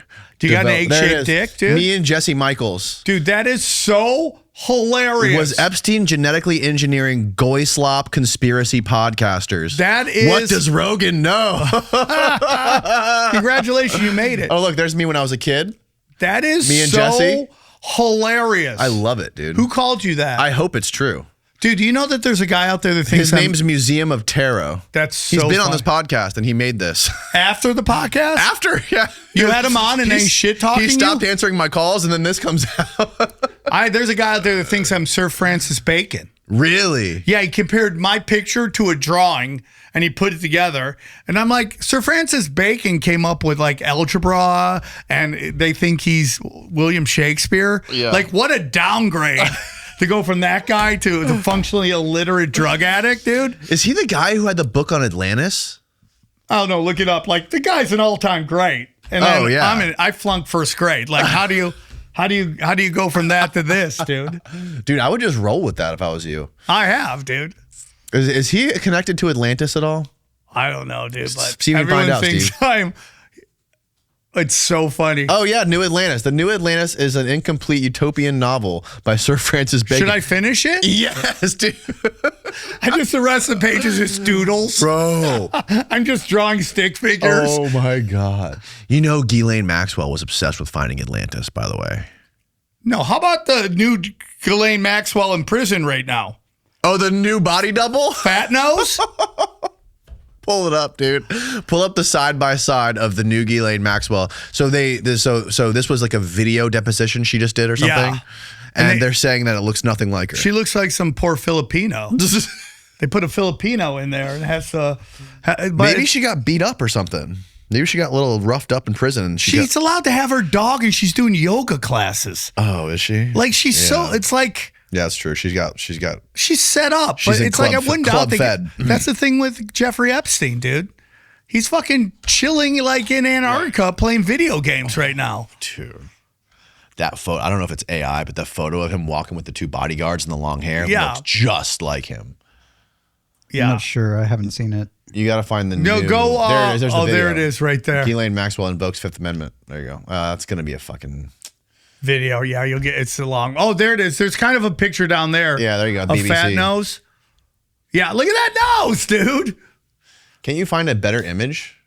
Look up. Look up Maxwell body double. See if that brings something up. Oh, it's so low res. But look at It that. looks similar. Look at that. No, but that The nose is wider. The nose is definitely that's wider. a fat nose. Yeah. Now, this is what people don't understand. The ears look similar, don't Ghislaine they? Maxwell was a smoke show. In her, like, have you ever seen her, like her and her 30s? sisters? Yeah. Her sisters are trolls. Are they? Oh my God. Oh my God. So like she was the honeypot and her sisters did all the work behind closed. It's like Snow White, right? Like she's the hot one. And then the other ones look at are this. like, got to get all the work done behind the scenes. Oh, yeah. Look at that nose difference, bro. Yeah. Yeah. 100%. Oh, my God. Well, the That's- ears are similar, but the nose is way off. But, you know, so the whole thing is like there's, you know, Mouth, you got the lips are different. Barry Weiss out there trying to say he's Russian asset. Russian asset. Right. But what I will But say we is got the Israeli embassy in New York installing security at Epstein's apartments. Yeah. Must be Russia. but it's like her father was a double agent. Triple. He worked for Russia too. Yep. So I wouldn't doubt if there's some stuff where he is working with Russia in some aspect. Right. But it's not his, you know, the main group that he's with. He's Mossad, obviously. Her father was working with everybody. Yeah. The weirdest shit is the Saudi. Like, have you ever studied the Saudis? It's little really bit. crazy shit. You know, the first king of the House of Saud was a British spy. He was installed. I mean, greatest gig ever, dude. Imagine you're just an agent. They're like, hey, dude, your assignment is you're going to go be the head of the House of Saud. And then all your family now is like trillionaires that give Cleveland steamers to Instagram hot chicks. Like, what a great gig, dude. What a great gig, dude. So, I mean, that's why when everyone goes J World Order, right? I go, dude, there's levels. Yeah. And I think at the highest is the Church of the British Empire. They're at the all these Zionists, Marxists, Freemasons, they're all middle management, dude. At the highest levels are the old banking families from Babylon. Right. And they include the Rothschilds. Yep. The Oppenheimers. Have you ever heard of the Oppenheimers? They were the ones that funded the Rothschilds. Going back to this Paul Bunyan story about Mayor Rothschild, who was like so smart, he took over a financial firm at like 12. Like it's just Paul Bunyan bullshit. He was just installed. He was put there because he showed the same kind of chutzpah that Jeff Bezos and Bill Gates and all these guys, and they handed him the keys to the kingdom. Right. So, but at the top, it's all the old banking families. But really, the people who are running a lot of stuff is the British Empire. They've always done it. They destroyed India. They destroyed China. They destroyed Russia. Right. They destroyed Germany. They destroyed, and they're trying to do it in America right now. I think the only thing we have going for us compared to those other countries, we have the internet, and we could all talk to each other about what we're seeing, and people are waking up to this Bolshevik revolution that's happening in America right now. You have these people in Minneapolis acting like they're the resistance when they're working with Tampon Tim, who just stole all this tax money from you. Like, you're in a chat with some of the most corrupt politicians acting like you're a freedom fighter. You're not a freedom fighter. Right. You're a useful idiot, because if you were really fighting, you'd be fighting tax fraud and you'd be fighting file networks. Right. But you're not. You're fighting ICE. And here's the thing, everybody. It's all pro wrestling. Yes. Okay? Trump and Biden are working together. That's why they had to get Biden in. All right? They had to get Biden in because they need Biden to flood us with immigrants so that Trump could get back in and be the heavy hand with ICE. ICE is sledgehammer when they need a scalpel. But all this is done on purpose to get martial law. That's what they want. The goal is to destroy the Constitution. Take away our constitutional rights. Get rid of 1A. Whose goal? Who's specifically? The elites. The British Empire. The British Empire, but also the elites, too, of the country. They want to get rid of it. They want martial law. They want shit on lockdown. The worldwide elites who are not tied to any. Their loyalty is not to any anybody nation but state. themselves. It's just they're above that. Yeah, I mean, all the gold in Fort Knox is gone. It was taken before, right, when Nixon got in. It's a famous story. If you watch a really great content creators as Alt Control History. Andy's been doing a lot of great videos on this. Control History. Yeah, he's really great, dude. And he broke down about Fort Knox and how there was right before Nixon takes us off the gold standard onto oil, okay? He goes down to Fort Knox to check on the gold, and it's all gone. There's no gold in Fort Knox. So this anonymous letter gets sent to the New York Times or something like that. And it basically says that the Rockefellers stole all the gold and gave it to the elites of Europe. Well, 2 days later, they find out that the anonymous person is a secretary to the Rockefellers. And a day later, she's thrown off a balcony and dies. Oh, Jesus Christ. So when Trump's like, we're gonna audit the Fort Knox, of course he didn't, because he knows there's no gold there. Right. It's been gone along. That's why we're on oil, because it's unlimited resources. You back it by gold, you have a limited amount of money you can print. Right. On with Saudi oil, you can print that shit forever, and that's what they're doing. Everything you hate in the world right now, dude, is funded by the Federal Reserve. Every time you look at something and you go, that doesn't make any sense, funded by the Federal Reserve. It's printed money. And they bribed everybody. All this stuff that just seems completely out of whack, all funded by the Federal Reserve. And that's what it is. They created it. They created it, hijacked it, and now they basically use our Federal Reserve and our military to control the world, which is, in a weird way, a sense why I don't think they'll ever really destroy America, because they do need those two things. But they're definitely pulling a Bolshevik revolution right now. And what they're trying to do right now is to destroy our traditional institutions and the archetypes in which we see the world. That's what the woke shit is. right? When you watch, like What do you mean archetypes? What archetypes how we see like the the world? hero, the villain, and all these things, Good like and the evil. mother, the father. Sure. Like they want to destroy all that. Okay. So we don't know what we're looking at. Got it. Like I can't watch a TV show now that doesn't have a lesbian action hero Right. who kicks everybody's ass.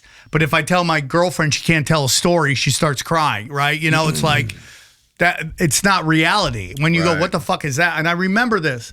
I was watching one of the Star Wars shows on Disney, and there's a moment in which the female Jedis are riding these alien horses, and the waif model chick is right, and the guy is riding bitch, holding on to her. And I remember like just looking at it going, that doesn't make any sense to me. I'd never seen that before. And that's what it's all about. Right? Traditional roles, male and female. So they want to destroy all that. Right. So we don't know what we're looking at. Right. And then we're confused. Our anxiety goes up. Because when our anxiety goes up, we end. Is this getting too weird? No, I don't think so. This is a par for the course. What? So if those people are trying to do that, how do you square that with the fact that Peter Thiel is trying to get everyone to read the Bible? Well, I mean, like I don't know how much of that's true. I mean, like JD Vance is like do you ever hear the excerpt in JD Vance's book? No, where he's I've like, never I read thought his I book. was gay. No, I didn't see that. Look it up. He thought he was gay, and Peter Thiel talked him out of it. What? Yeah, which sounds like to me somebody got in somebody's guts and like, did you like it? He's like, no, you're not gay. You know what I'm saying? Like this Clavicular guy, he's now supposedly getting paid by Peter Thiel. This guy's, do you know who I'm talking about? No, the I have looksmaxxing no guy? idea. Do you know who the looksmaxxing guy is? Do you No. know? Can you look up the looksmaxxing guy, that Clavicular or whatever his name is? Look what? It's called looksmaxxing. Lookmaxxing. Yeah. Oh, okay. Have you heard of that? I've not heard of That's that. what the kids are doing. There's all Okay. this shit. Yeah, looksmaxxing. Oh, making yourself look like a Chad. Like Yeah, and basically what you're fucking doing iron is chin. you're microdosing speed. You're microdosing speed. Yeah. What to do you get mean? that effect? Well, because it basically thins you out. But look at Clovis or whatever his name is, Clovis. Yeah, that guy. Clavicular? Yeah, you know him. I've heard that name. I don't know anything Yeah, about he's him. part of that whole, when How to get her a girlfriends are nice calling big, him. how to get a crimson chin. Yeah, all that stuff. Like he's just came out of nowhere. He's everywhere now. I spent $35K on my face. And then there's something called mogging. Have you heard of this? I just No. learned that my friend Ryan on Conspiracy Social Club had to educate the elderly on what all this stuff is. Mogging is where you're in a picture with another person, they're way better looking than you, and they make you look bad. Oh, yeah. That's a big thing with the lookmaxxing guys when you get outlooked. And that's why they're all like doing all the crazy shit, The injections. roids and all That stuff, the fucking dude. Botox, the lip filler. They're all going to be wrecked in their 40s, dude. They're just all going to be wrecks. But Yeah. that's what it's about. Like this ASU student met with Clavius or whatever his name is, and he just mocked him, they said, where he's like this fucking jack dude and just standing there and everyone's staring at him and not at Clavius. And that was a big moment. It's like, it's really crazy shit, dude. But that guy is, the girls that hang around with him say that he's funded by Peter Thiel. And then a lot of Really? Yeah. And then a lot of these guys in the alt-right movement are funded by Peter Thiel. And to push this kind of narrative to get everybody to fight with each other. And if we go back to what you're talking about, pissing off everybody about the Jews, that's what that side's doing a lot. They're really talking shit about Jewish people, and they're getting huge numbers doing it. Now, I don't know if they're all funded by him, but there's like 4 of them that they say are. Well, the Palantir was their first big client was the CIA. The NQTEL, the investment arm of the CIA, was one of the biggest funders of Palantir in the beginning. Oh, same thing with the guy that just bought Paramount. Like he And started then- some business. oh, His yeah, first yeah. contract is with the CIA. Yeah, and there's those emails, or there's not emails. There's a recorded phone call with Epstein and Ehud Barak where he's explaining Palantir. He's like, you need to get on the board of Palantir. You really need to get on the board. You could be. It's a Woody Allen voice. Oh that was my the God. funniest thing. I was so thrown off by that voice. I mean, I wasn't shocked by the New York accent, but just like how gay his voice sounds. Very feminine sounding voice, you know? No, 100%. Like, it's so Jewish. It's like, it's so Jewish file, dude. It's like the same thing with Woody Allen. And the weird thing about, because the Woody Allen case was very weird. There was a lot of weirdness in it, to the point where some people thought Woody Allen didn't do it and didn't make any sense. But now with all these emails coming out, I think it's really hard not to think he's part of that whole thing. Yeah. Have you ever heard of that movie from the 60s called The Magus?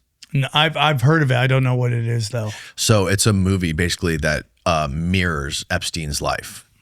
And it's all about it. And there's this guy on this island in Greece who has his own private island where he's doing all kinds of freaky shit to people.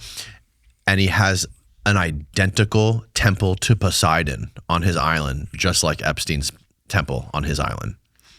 It's so and there's dozens of emails of girls emailing Epstein calling him Magus. with his age. Peter gave me. Oh, you found it. Peter gave Look me at that. this photo. It's the temple, just not painted the same. Yeah. So crazy, dude. But that's what I'm talking It looks about. just like that. The same exact, like even the landscape looks the same. But goes back to something you brought up. Doesn't this kind of fit into that they worship these old gods? Yeah. Yeah, like Poseidon. And like to me, well, the Poseidon thing's interesting too because Ghislaine was super interested in trying to find Atlantis. yeah, I mean it was the early like secret society stuff right there, like the ancient technologies and all that stuff, and then God comes and wipes everything out. It's like Right. and destroys it all. But it's like you get into the color schemes and all that stuff. Like they use the Abrahamic religions to walk amongst us. So we don't know what they're really into. Who Oh, does? I'm Jewish, Oh, these I'm people. Islamic, I'm Christian, I'm Catholic. So they walk around like that.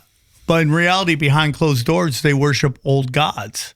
And that's what's really about. That's their real religion. In front of us, they're just another Abrahamic religion follower. But in reality, behind closed doors, they're in the very dark shit. And it's like, there's a reason why the Israelites were kicked out, because they started worshiping false gods and doing sacrifice. So unless the Bible is a giant lie, They were that is the kicked out story. because they were doing sacrifice? Yes. They were sacrificing. And God says very specifically, there's some sins you can't come back from. Because I watched this video on all the times Moloch is mentioned in the Bible and how dark it really is, like how dark of a God he is, or a small G God he is. Yeah. And the Israelites started worshiping false gods and sacrificing children to Moloch. And God says there's certain things you can't come back from: hurting children and creating life in the sense of Frankenstein, right? Like not in the normal way of like birth, but you create a false life. Yeah. Which is what all these scientists are doing now. Mark of the beast. The mark of the beast. Yeah, 100%. It's all spiritual, dude. Once you get into that and you realize what you're really up against. And then when you become a conspiracy theorist, I always watch new conspiracy theorists become Paul Revere, running around that the lizard people are coming and all that stuff. But the real truth is like to really do conspiracies right, you have to realize that you can't change any of that. You have to work on yourself. And you got to work inside. I know it sounds like some fucked stuff, but that's really what it's about. And at the end of the day, dude, I've said this before, I'll say it again. You can't change the system, okay? The system, you can't march your way, vote your way into changing the system. The system, you have to beat the system. And then you have to show others how to beat the system. And then the system adapts to the new way of operating. We always talk about spring cleaning on this podcast. And before you pretend that your kitchen is fine, why don't we talk about all of those pots and pans you've had in the drawers since college? If it's warped, sticks, and burn stuff, it's time for it to go. Springtime is all about getting rid of the stuff that actively works against you. And that is why I love the ease of my hex-clad cookware. Cooking and cleaning them is effortless. I don't have to scrub to clean. I simply wipe to clean. I always find myself admiring them all on the stove while I'm cooking. I always get more joy out of cooking when I'm cooking with HexClad because it feels like I'm cooking on future technology. Their nonstick is ceramic and it's protected by their stainless hex pattern. So I can use metal utensils when I'm cooking with these pans and not have to worry about introducing toxic chemicals to my family. They're heavy, they look incredible, and they feel like quality when you pick them up. They're metal utensil safe, dishwasher safe, oven safe up to 900 degrees, and the handle stays cool while you're cooking. And with over 1 million customers and 50,000 5-star reviews, it's not a secret why Gordon Ramsay uses HexClad at home and in his restaurants. Plus, everything comes with a lifetime warranty, so this literally is the last piece of cookware you'll ever need to buy. Don't go through another spring using the same busted old pans you should have thrown out years ago. For a limited time only, our listeners are getting 10% off your order with our exclusive link. Just head on over to hexclad.com/Danny Jones. Support our show and check them out at hexclad.com/Danny Jones. Make sure you let them know we sent you. Spring clean your kitchen the smart way with HexClad. Great example is comedy, right? When I started comedy, it was get a clean 10 minutes, pitch it as a sitcom, get on the Tonight Show, get a sitcom. Right. If you're lucky, you get into movies. Right. And if you couldn't do any of that, you were gone. Okay. You were done. Right. And then I say this all the time, Death Squad doesn't get enough credit for changing the first person to change is Dane Cook. Dane Cook comes in. I remember that. I used to, in high school, I listened to all of his audio Dane tapes. Cook was great. Yeah. Dane showed everybody if you get enough followers on MySpace, you can tour and make money. Mm-hmm. So everyone started doing MySpace. Jordy Fox, a friend of mine, became the head of comedy at MySpace. He was a kingmaker. So everyone was rushing to try to get as many followers on MySpace as you can. Yeah. Then Death Squad comes, which is Joe Rogan and Brian. I'm not saying they were the first one, but they were the big one because we had Joe Rogan. We were the first group of guys doing not the first, but one of the bigger brands that was kind of creating art and content for themselves and not for the industry. Right. So that stuff starts to blow. You're talking up. about like the podcast stuff? Yeah, the podcast stuff. That starts. Did Joe start his podcast right after he called out that dude on stage that was stealing jokes? No, I think he did before. He started before that? I don't know the timeline. That's a great question. That's when he got kicked out of the comedy club? Store. The Comedy Store. When the dark period at the Comedy Store happens. Right. Okay, I see. Which is a wonderful time at the Comedy Store. Sad that Joe was gone, but it became this the Comedy Store became this place where you'd walk in and on a Wednesday and there was 40 people in the OR, and it was great because you could go up there and bomb with dignity, you didn't have to worry about the industry being there because they hated Mitzi. So they didn't want to go to the Comedy Store. So you could go up there and really work on shit. And all the guys that have Netflix specials now, they were all working the OR and the Comedy Store during its dead period and were able to really stretch it out. It was like the purest comedy is ever going to be. Yeah. Because Mitzi was running it, but she really wasn't running it. The inmates were running the asylum at that time. And it was just this wonderful time where you could bomb with dignity. Yeah. I remember the first time, it's a famous story how I get picked up. Paul Mooney. So a week before, I'm doing this show at the Hustler Cafe, which is the Hustler store, but they had a cafe in it, and this guy, Johnny Montana, was running a show there, and this was right around Columbine, I think. Mm-hmm. And I was doing a joke about how hard it is to be a white guy, and Paul Mooney came up to me. He's like, "Oh, homie, you ain't white. Use Armenian, use it," and he drops an N-bomb on me, right? Which was one of the greatest moments of my life, being called the N-word by Paul Mooney. It was such a blessing, dude. So the next week I'm showcasing for Mitzi, and there's this famous thing where people would hijack your showcase because they wanted to get in front of Mitzi so they would get spots. Hey, Mitzi, I haven't gotten spots. Oh, yeah, I'll take care of you. So I'm doing my set And I see Paul Mooney sit right next to her. I'm like, oh, this motherfucker is stealing my fucking showcase. Well, it turns out What does that mean, stealing my showcase? Hijacking my showcase, which was like while you were on stage showcasing for her, someone would sit next to her and take her attention. She wouldn't even watch you anymore. Okay, I see. Right? Yeah. So I thought he was doing that to me, but what he was doing was telling her that I should be a regular at the Comedy Store. Oh, so it's like shit. he's the reason I'm in at the Comedy Store. This legendary comedian. He wrote all of Richard Pryor's shit. Like if you watch it, Richard Pryor's special, Paul Mooney's credit comes on. It's the only thing on the screen. Really? Yeah, he wrote all like a lot of Richard Pryor shit. So, anyways, he's like, you gotta pick this guy up, Mitzi. So after your showcase, you would always kiss the ring. Like you go to Mitzi, thank her for the showcase. Right. So I go up to her, and I told this on the comedy Store doc on Showtime, but I go up to Mitzi, I go, thank you so much, Mitzi, for the showcase. She's like, are you Syrian? And like, I'm gonna be honest with you, I didn't know what a Syrian was at that time. I'm public educated. I didn't know what the fuck a Syrian was, but I'm like, yeah, I'm Syrian. I love my Syrian grandma. I love Syrian food. I love being a Syrian. She's like, okay, I want you to do the showcase. Anyways, that's how I got picked up at the Comedy Store. But going back to the Joe Rogan stuff. So Joe Rogan, Death Squad, Brian Redband starts this podcast thing. It blows up. Yeah. And then Andrew Schultz comes and he's like, I'm not only going to do a podcast, but I'm going to start clipping my sets. And now that's the standard in which people blow up now. They clip their sets and they put out their thing and people come and they get a following now. People come and see them and Like someone's filming their set? yeah. And then they clip it and put it out. Right. So the point of this long journey we just went on is that the game adapted. The rules adapted to after everyone beats the game, Yeah. the game adapts. And now there's a new rules to make it. Right. So you can't change the system. You have to beat the system. Right. And then show other people how to beat the system. And then the system adapts. Do you understand that? Yeah.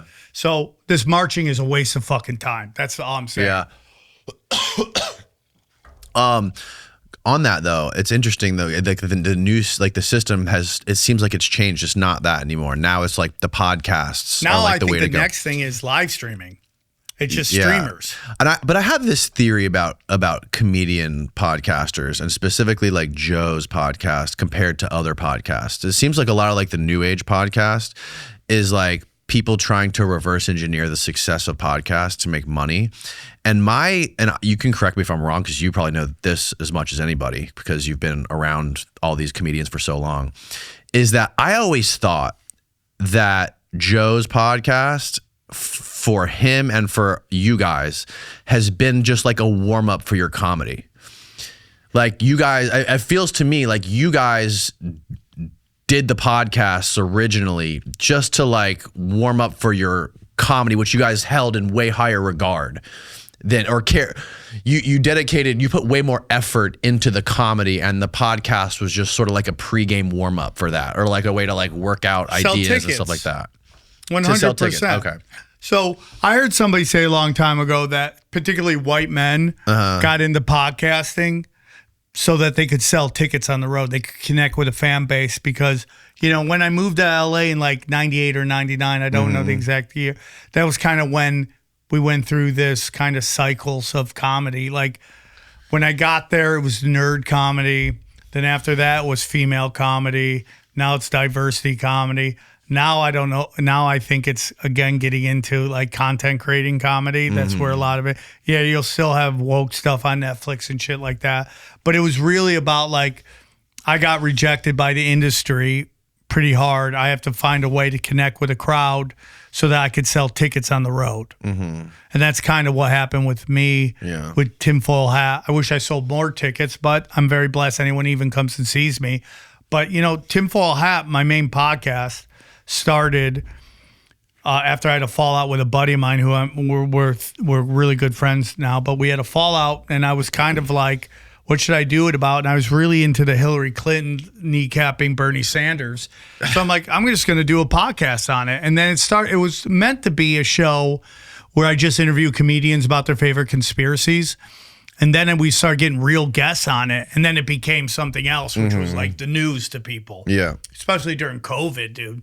people were like, what am I watching? What's going on? So they tuned in and they liked it. So yeah, you're totally right. Yeah. It was meant to, and now that's the internet. It's like, you know, you could have a YouTube video that blows up will give you 10 times more connection than doing the Tonight Show right now. Mm-hmm. I think people do the Tonight Show. It's a blessing to do television, but it's more about the name and the history of it than actual anything it's going to do for you in ticket sales. And right now is a weird time on the internet, particularly YouTube, because it feels to me like all of the guidelines and the rails have been lifted ever since Trump got in office. Like before, like during the COVID time and leading up to Trump, it was like, at least from my experience, we had shit getting taken down and demonetized left and right, getting in trouble for weird things like shadow banning. The truth. Now it's like all bets are off. You can do whatever the fuck you want. Like you're blessed, dude. Because there's something called tombstone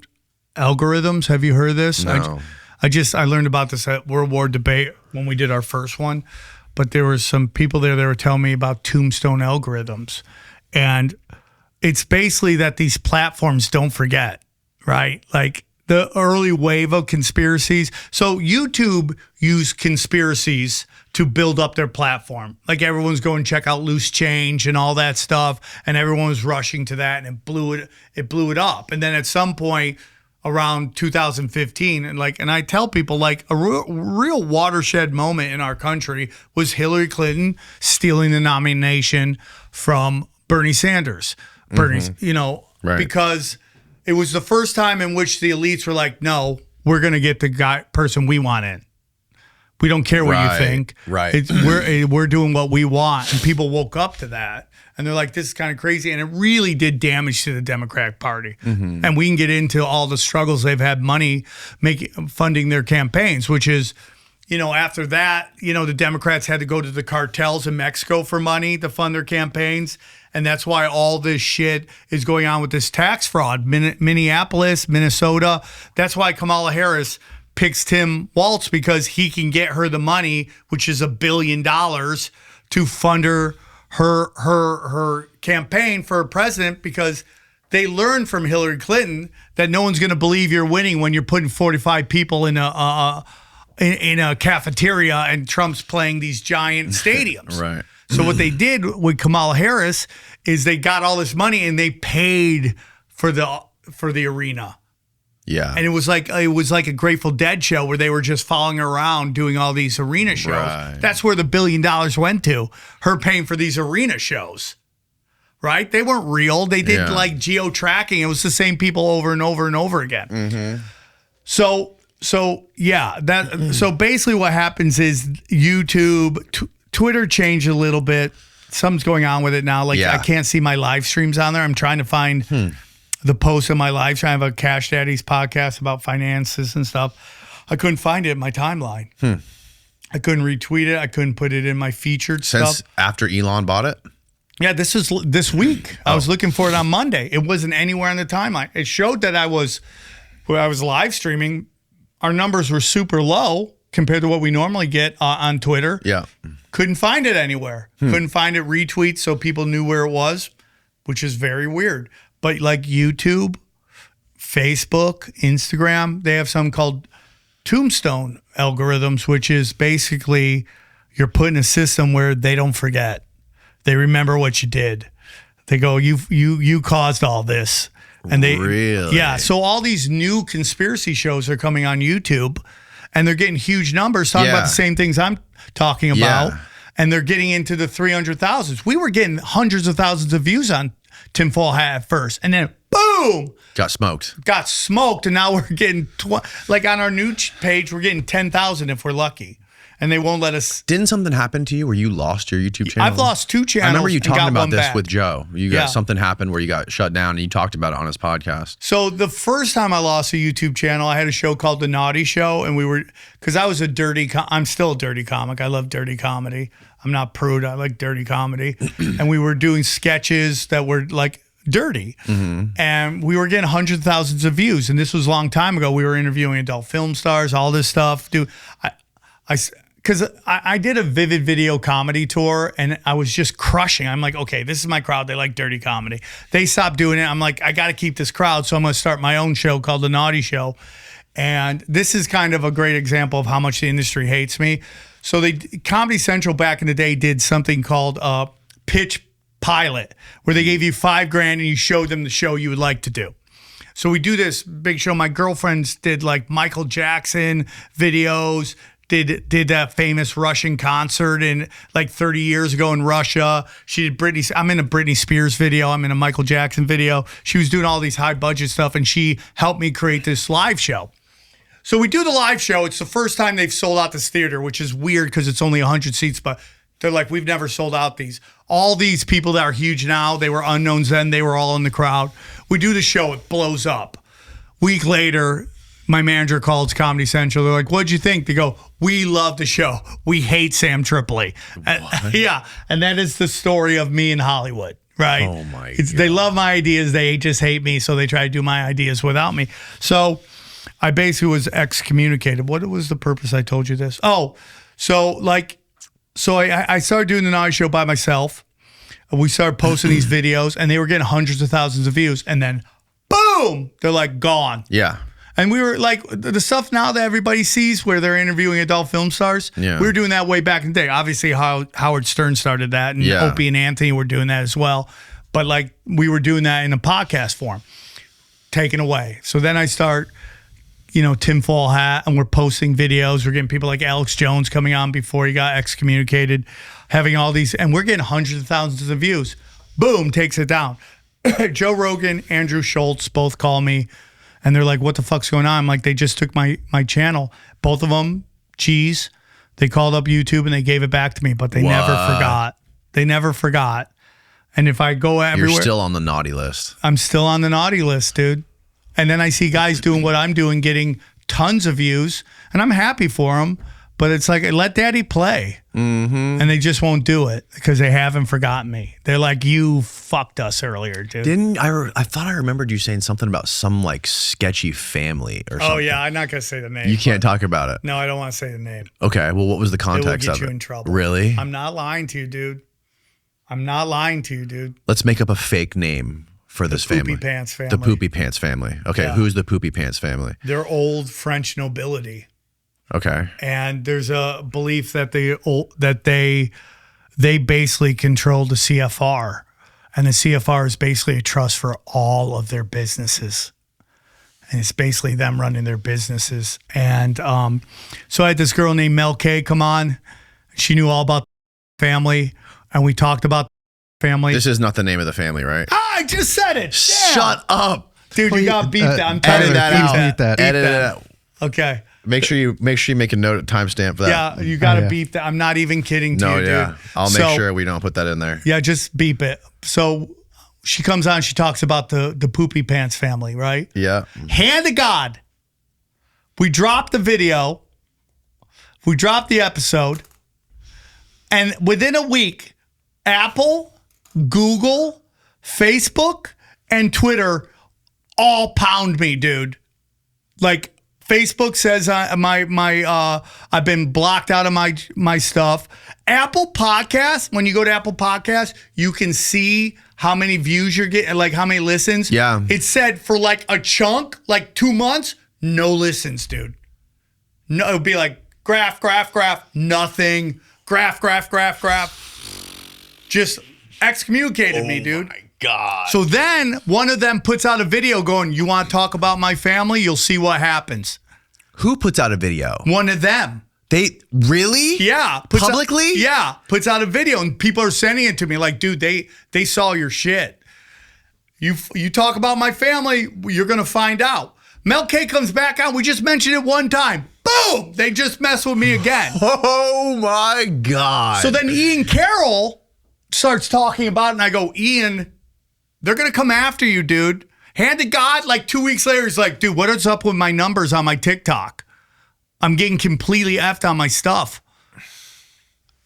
That's why I never meant, you got to beep that stuff. Oh, dude. yeah, we're definitely not going to put that in there. I'm telling you, dude, that there's It's all elites, dude. But yeah, they just pounded on me, Dude, man. what is it about the French, bro? People sleep on the French. The They French sleep on the got some French. fucking crazy intelligence. Well, do you know the story of the Civil War?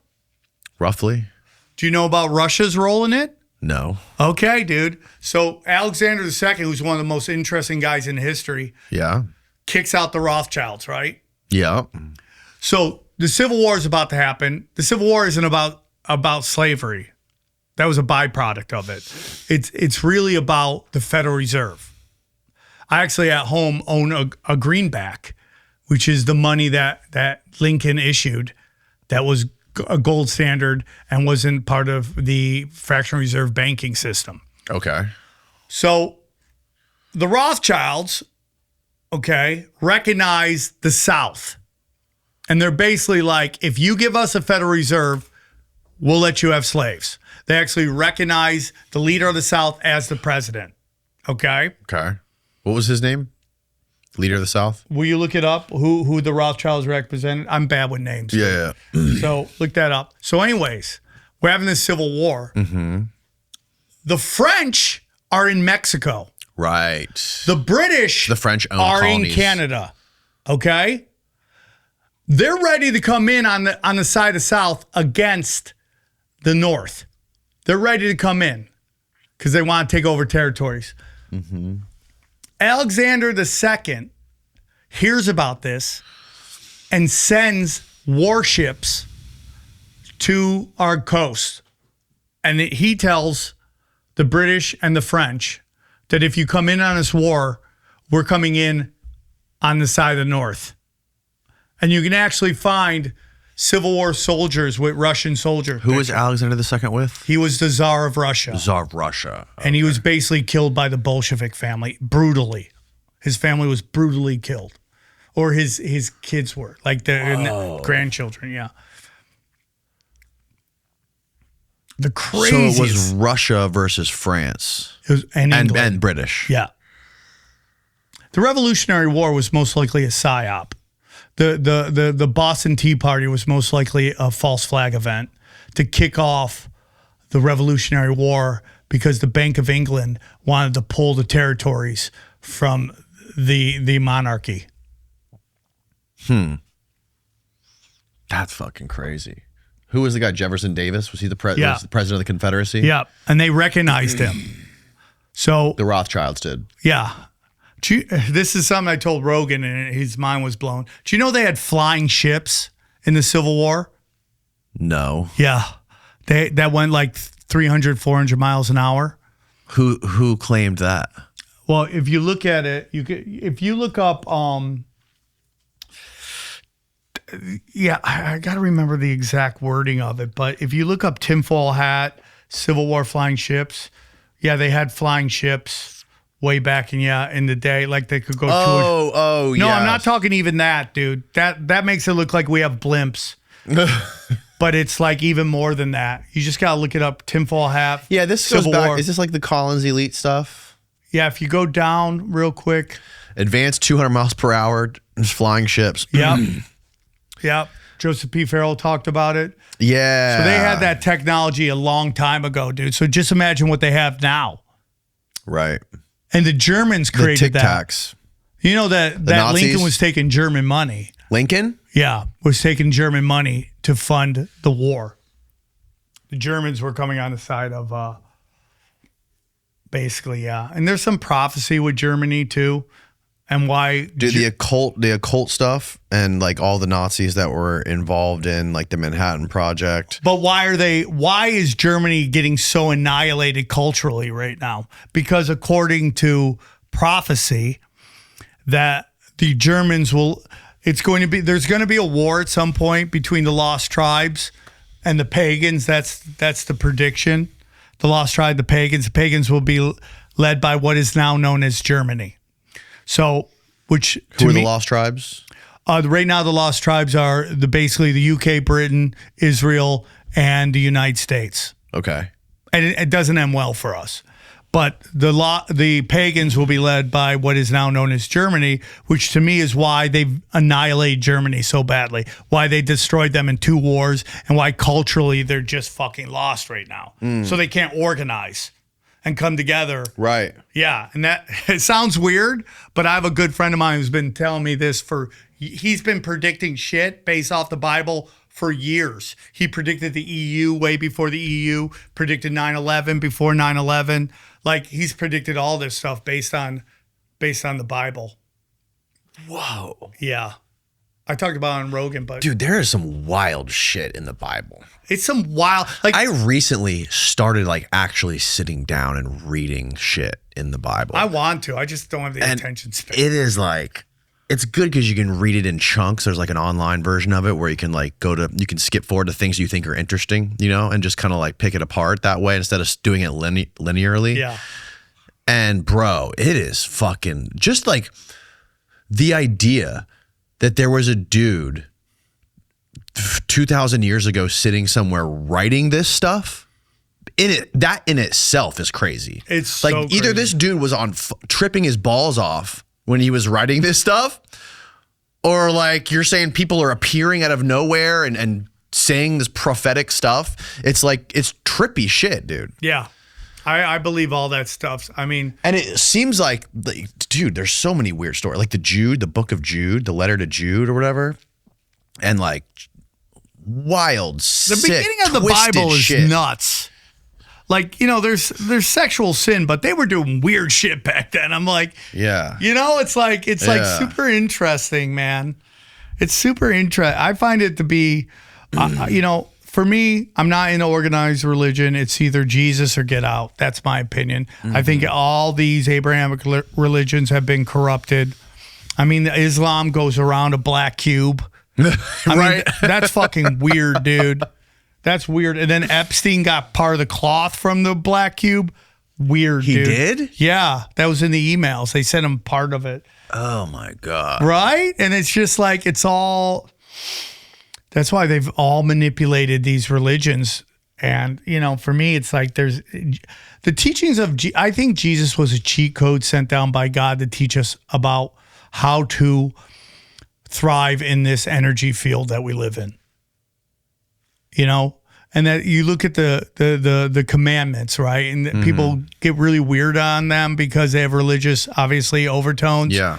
They're religious, you know, but they get weirded out by it. But if you study it, it's like basic things like don't lie, don't steal, don't bang your best friend's girl. Right. And it's like if you do those things, it's like high vibrational versus low vibrational. I used to live in a low vibrational. I don't walk on water, dude. I struggle with my vices still. But if you study these things, you don't do this thing. Man, it's amazing how much better your life goes. But because they have religious overtones, no one wants to listen to them. And it is of my belief, dude, that instant gratification is a work of the devil. That quick fix, Yeah. it tends to be low vibrational shit. And when you live in that low vibrational shit, your life gets out of whack. It's why adult film stars have an average life of 38 years old. Is that true? Yeah, I think look it up. Sorry, I didn't mean to command you, dude. I feel bad. Do my bit. I'm you sorry are about that. commanded. I'm sorry, dude. No, it's But fine. if you study it, they have a very low lifestyle, short lifespan. It's because it's low vibrational shit. The way we've cheapened sex, and I'm a sex addict, so I'm not gonna lie to you. I struggle with all that stuff, but you know, it's like low vibrational behavior. It's like instant gratification.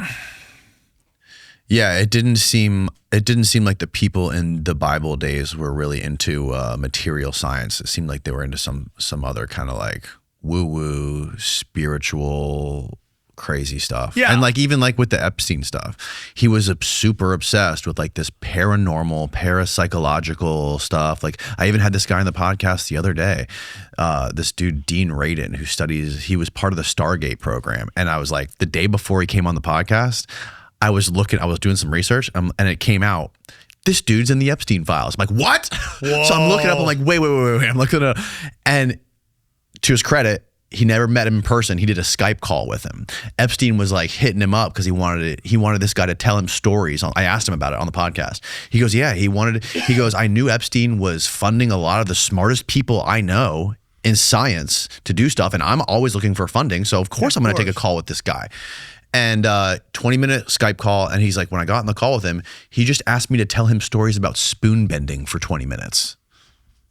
Like, I think that stuff's all real, being psychic, and we kind of shun on it. I mean, obviously our pineal glands are being calcified. We lose a lot of our psychic abilities, but I believe that. I believe that's a big reason why my show has done well. It's been top 100 in comedy for almost 10 years. We're 9 years in. I think it's because we're right. And I basically follow my instincts. Yeah. I play stuff out in my head, and I'm more right than I'm wrong. yeah.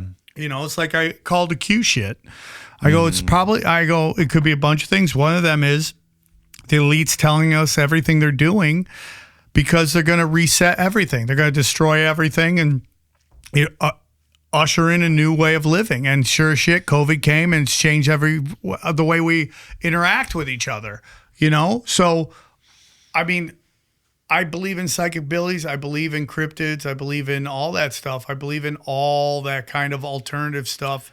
I believe it's all real. I think, I've said this before, but I think our next gen weaponry is just hardwired mysticism. The problem with being psychic. Hardwired mysticism. Yes. So the problem with being psychic, the problem with being a magician is, can you replicate it? Yeah. Instantly all the time? And if you don't, people think, oh, you're not a magician. If you can't replicate it, it's bullshit. Yeah. It doesn't pass the scientific method. There we go. But what they've done now is they've been working on this long enough, they can. Well, why do you even need to replicate it? Even if you can't replicate it, it's still magic, right? Well, I mean, like in terms of I think they have Doctor Strange level technology. Yeah. Right? Like, voice of skull. Yeah. Oh, yeah. Earthquake machines, time travel, all that shit. That is all, direct energy weapons. Steve's been looking up the adult porn star lifespan for the last 10 minutes. Yeah, well, so I couldn't find any actual studies, and then I found this. Google is serving bad statistics about adult performers' life expectancy. What's the take here? Oh, there it is, right down there. If you go down a little. So Google says it's 37 years. Yeah. And what are they saying? If there's an issue with Google serving bad porn searches, it's things like this. I was fact checking a claim I heard and found a snippet, so I clicked it. So what are they saying? They're lying about that? Yeah, they're saying that it's pulling from a study that did some numbers. Yeah, they're saying it's fuzzy math. They're saying all you gotta do, dude, is go to YouTube, and there's people with too much time on their hands. Yeah. And they talk about all the porn stars that have passed. And they're like 70% of the deaths are murder, suicide, and drug overdose. Oh, sure, drugs, yeah. Oh, yeah. I mean, it's a low vibrational thing. We've cheapened sex. Yeah. It's sex magic, dude. Right. And this is a guy who's Did you see addicted. Yeah, I mean, having sex all the time is probably really bad for your brain. 100%.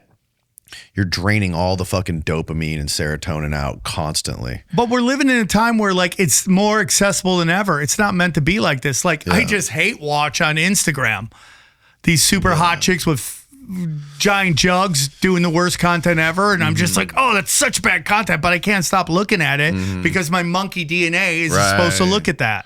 Right. But I'm just like, okay, follow. You follow them. Just blonde chicks just jump bro. and I'm like, follow. You're training your algorithm to show more. I know, dude. It's the worst. My algorithm on Instagram is just fat asses and jujitsu. That's all it is. Yeah, you gotta do it so where you only scroll it when you're taking a shit or something. Yeah. That's on the level. But that's occult shit too. Sitting on your phone shitting. There's a god of crap. And they say you're worshiping the god of crap when you do that. I know it sounds nuts. Yeah, but if you're on your phone when you're shitting, you're disrespecting the god of crap, no, right? it's like you're feeding into him and shit. Really? That's what they told me. It sounds really weird. Oh, wow. And that's got to be the worst god. When they're handing out all their superpowers, you're the god of crap. Yeah. That is the worst gig ever. No, what you were saying earlier about all the secret weapon stuff. this guy was on the podcast the other day telling me about, because we started talking about this guy Whitley Strieber, who wrote the Communion book. You know, like one of the most famous abductee people of all time. They made the movie about him, and he's also like a prolific science fiction writer, and he's been on like Art Bell way back in the day talking. I love Art Bell. Yeah, dude, legend. That's some great shit. And like my style is like Art Bell. Like I don't press people. Right. Like we were talking about Scientology earlier. Yeah. And how basically L. Ron Hubbard was a Navy intelligence officer. Right. And he was sent in to infiltrate Jack Parsons' whole occult gay rocket ship stuff, right? And, you know, that's why Scientology, Disney, I have a joke. It's like 4 people, a Scientologist, a Nazi, a Satanist, and what was the last one? Rocket scientist? No, a Nazi, a Scientologist, and there was 2 more. Mormon? No. I forget what the 4 are, but they walk into a bar, the 4 people. A pedophile, a Satanist, a Scientologist, and a Nazi walk into a bar. What do? Invent NASA. Like those are the 4 people that created NASA. And then you study that, how many of them have like tax exempt? Scientology tax exempt, Disney tax exempt. They have their own I mean, they're one of the Disney's tax exempt? they have a sovereign territory, dude. Disney has sovereign territory. Is that Orlando? Yeah, it's basically their land. Is when you have a sovereign territory, that means you follow no one's laws, Right. and you don't have to pay. I think that Disney may have to pay taxes, but they're a sovereign territory, just like Washington D.C., just like It's an autonomous zone.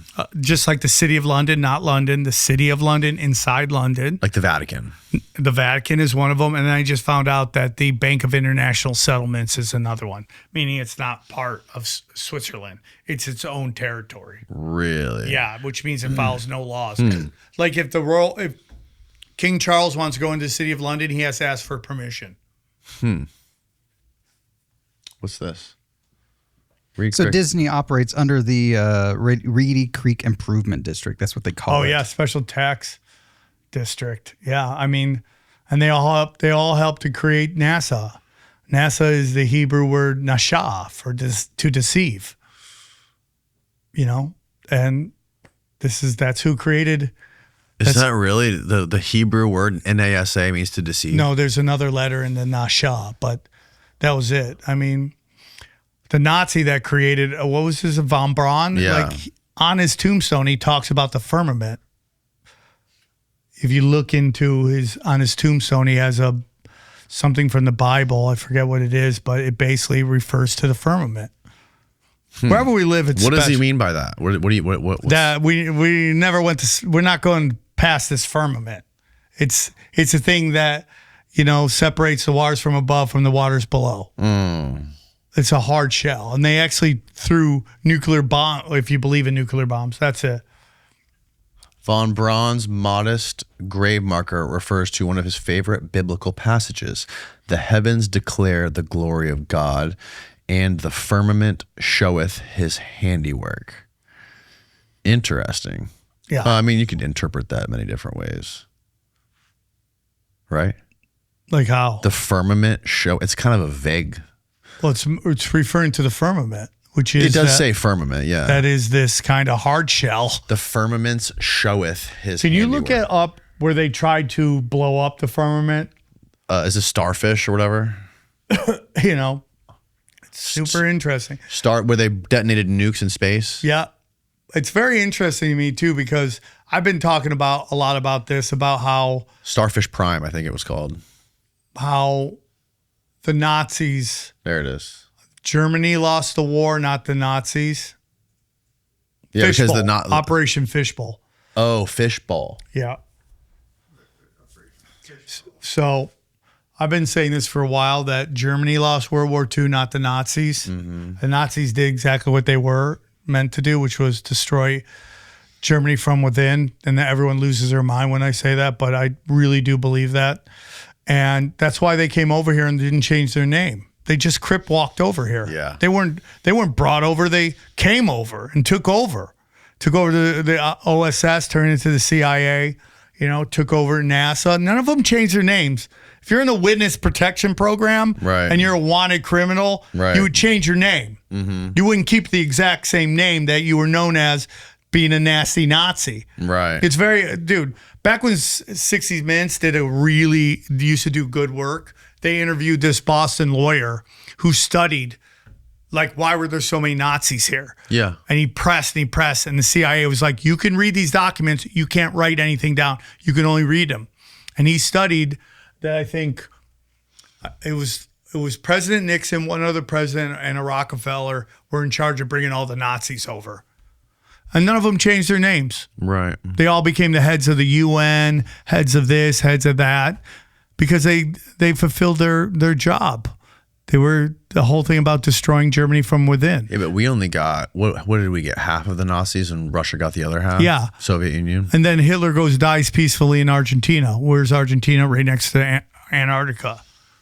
And it's crazy because they're saying Israelis are burning down these forests in Argentina, and Yeah. you're like, and they're saying because they're trying to hide out there because of war crimes. You're like, who else ran to Argentina to hide from war crimes? What was the story with Operation Highjump again? Remind me. Dude, that's a crazy story. Admiral Byrd. Uh-huh. Again, getting into the occult. Admiral Byrd went to go see what was going down in Antarctica, and he shows up and he's met with Nazis and aliens. And Nazis and aliens, yes. What Do you kind know of that- aliens? Were they Nordics or were they reptiles? I don't believe in space aliens. Oh, you think don't? I think they're angels and demons.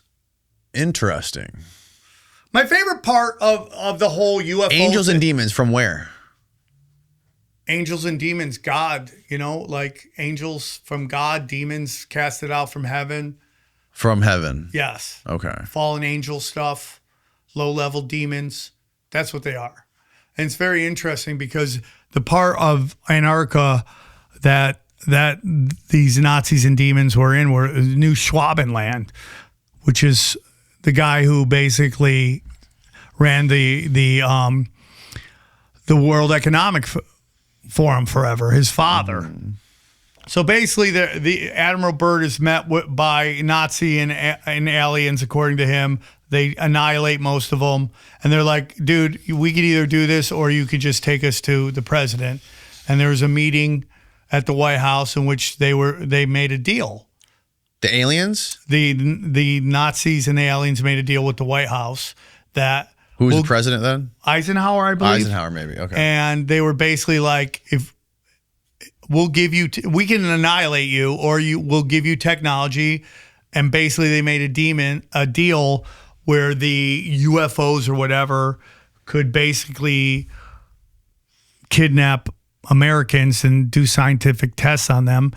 But they made a deal that it could only happen in certain places. And then that's. But why would they want it? Why would they have to, if they're aliens and if they're angels and demons, they're way more powerful than people that are in the White House. So why would they waste their time inking a deal?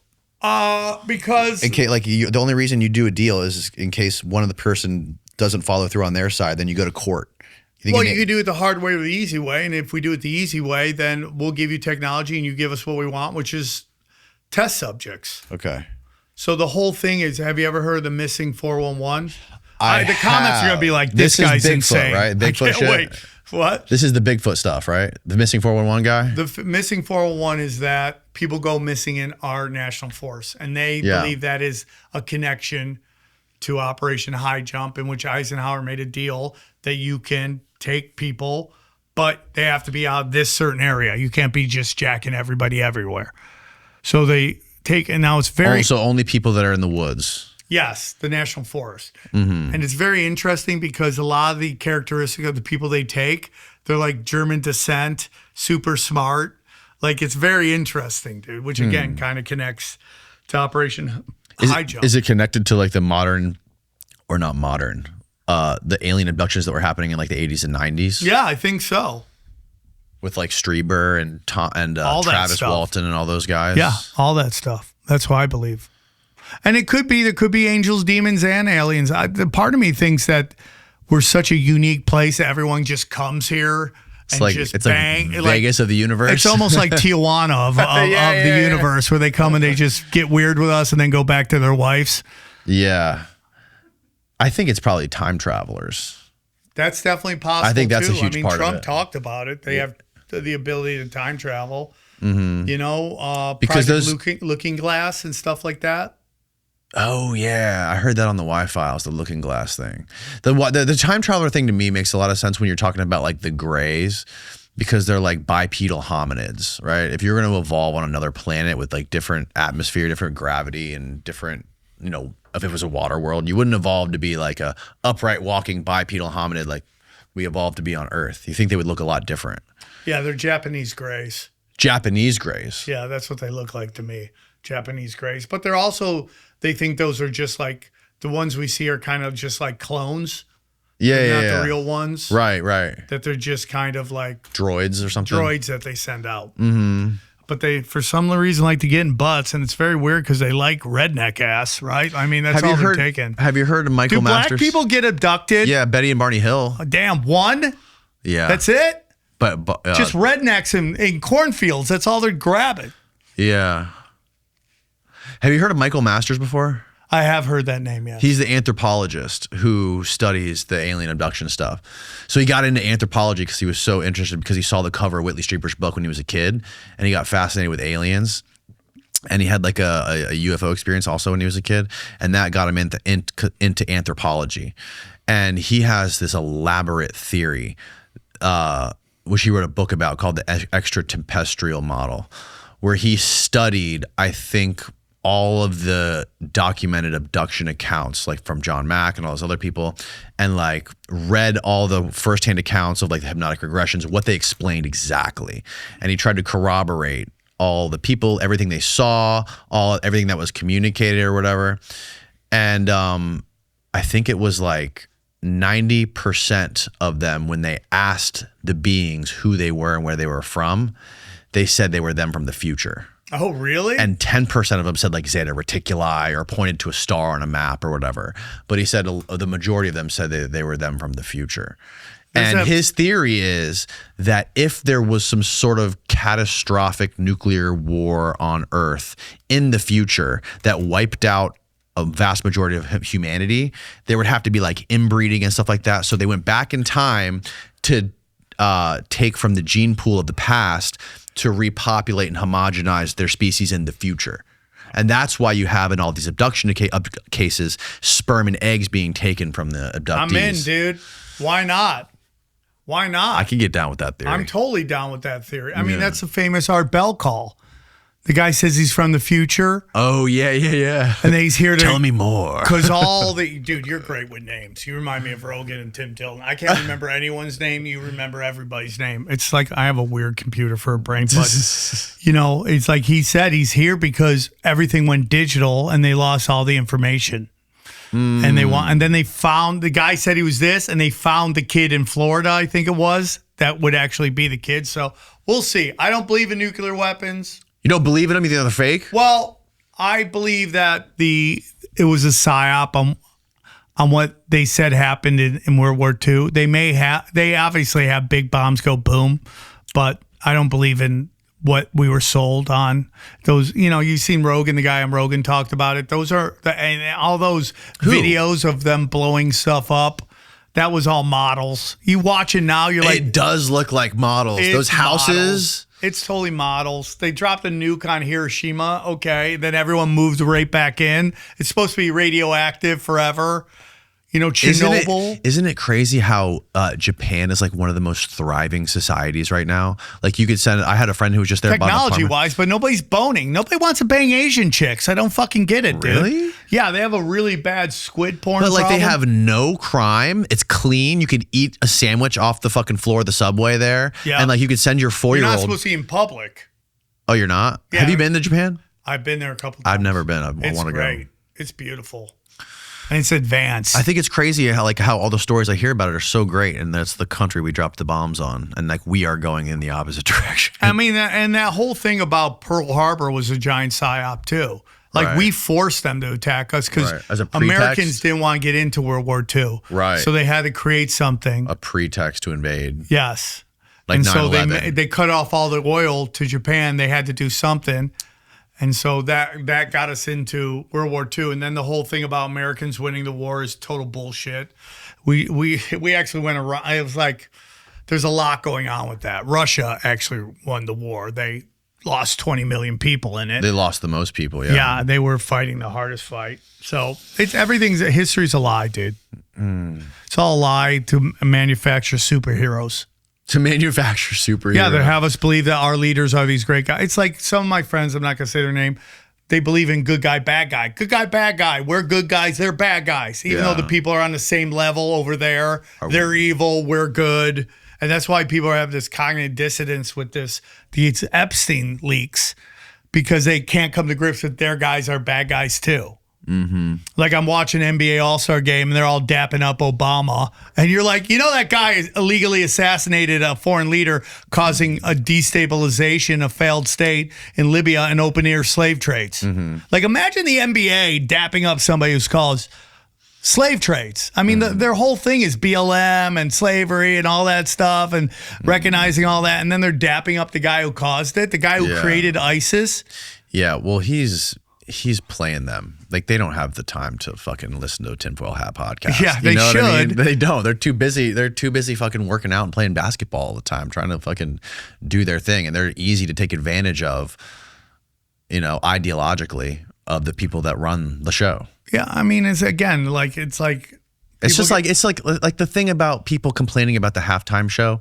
To me, like the boomers are like, "Oh, fuck the Epstein files. You see this stupid fucking halftime show?" It's like you didn't know the NFL was the most woke organization on the face of the fucking earth. Dude, they love male cheerleaders, and I don't even give a shit. I don't even give a shit. I don't care. But this is how you just got to get to the place where you know what they're doing to you. Yeah. That they're trying to cause anxiety. Yeah. They're trying to cause division. Mm-hmm. That's why they do all this. All the owners of these leagues are all the masters of mankind. Mm-hmm. They're all in tech. They're all in oil. They're all in real estate. They're all in banking. They're all in weaponry. Yeah. So it's like they want division. They want you to fight over that. Mm-hmm. They want you to get mad at Bad Bunny. Again, I would have loved to enjoy it. I just didn't know what he was saying. And it just seemed weird to me that they didn't put subtitles up. But then you find out why they didn't, because they would get in trouble with the FCC. It's all done on purpose. Yeah. I'm surprised the leader of the NFL wasn't in the Epstein files. I was really expecting. I mean, I a bunch of owners are. A bunch of, the New York Giants owner, I think, right? I forget the name of the woman. She had a video on Instagram talking about that the real, and I'm sorry, I'm bad with names, but the real reason they don't want to release the Epstein files is because all these heads of these giant corporations are a part of it. So when everyone's pounding on Pam Bondi for saying the Dow's at 50,000, I think that's a message. I think she's saying, guys, the Wall Street's crushing it right now. All these guys are a part of it. You out these guys. We're going to have a fucking depression. I think that's what she's saying. Like, dude, these guys are all part of this. If the system unravels, that's the thing, right? If the system of our nation, if this is exposed, it can unravel everything. And that's not going to be good. That's not going to be for good. The working class, for anybody. The stock market. I say let it burn. There could be a fucking crazy run on the stock market, which could fucking tank people's wealth and really fucking suck the life out of everything. Yeah, that's why I think she's saying. I love Tim Dillon's rant. Oh, he's the best. Thank Baal. You need to thank Baal for the Dow being at 50,000. He's one of one, dude. Dude, nobody's better than that guy. He's one of one. Yeah, man. He is nobody. He's a force. Nobody of nature, rants like that guy. Like I call him the David Tell of podcasting, because David Tell's the greatest writer of comedy I've ever seen in my life. Like there's nobody even close to him. Mm-hmm. But Tim Dillon does that in real time. Yeah. Just riffing. Do you know how impossible that is? Like that guy he's a real blessing, dude. I mean, I get probably 60% of my news from Tim Dillon's podcast. Yeah, 100%. because he gets you laughing and then he slips you the truth. And he's right, exactly, because he's on top of this shit, bro. And he makes it so goddamn funny. And it's a dangerous line he walks because he is so big and he's pulling no punches. And that makes them very, Barry Weiss tried to get his agency to drop him.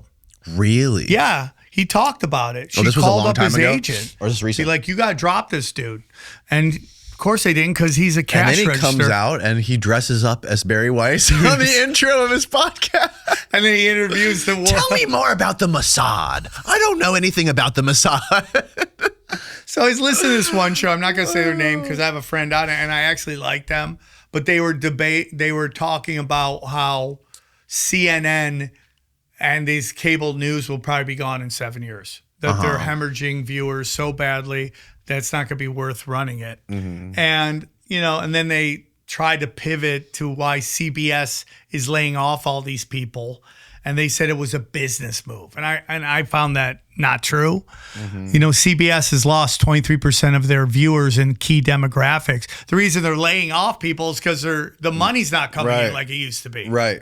Because it's so biased one way. You took someone who got no views on YouTube and put her in charge of a traditional institution, and she's so biased one way that she's destroyed. Like, there was a time maybe we were naive. The Streisand effect. 100%, dude. Yeah. 100%.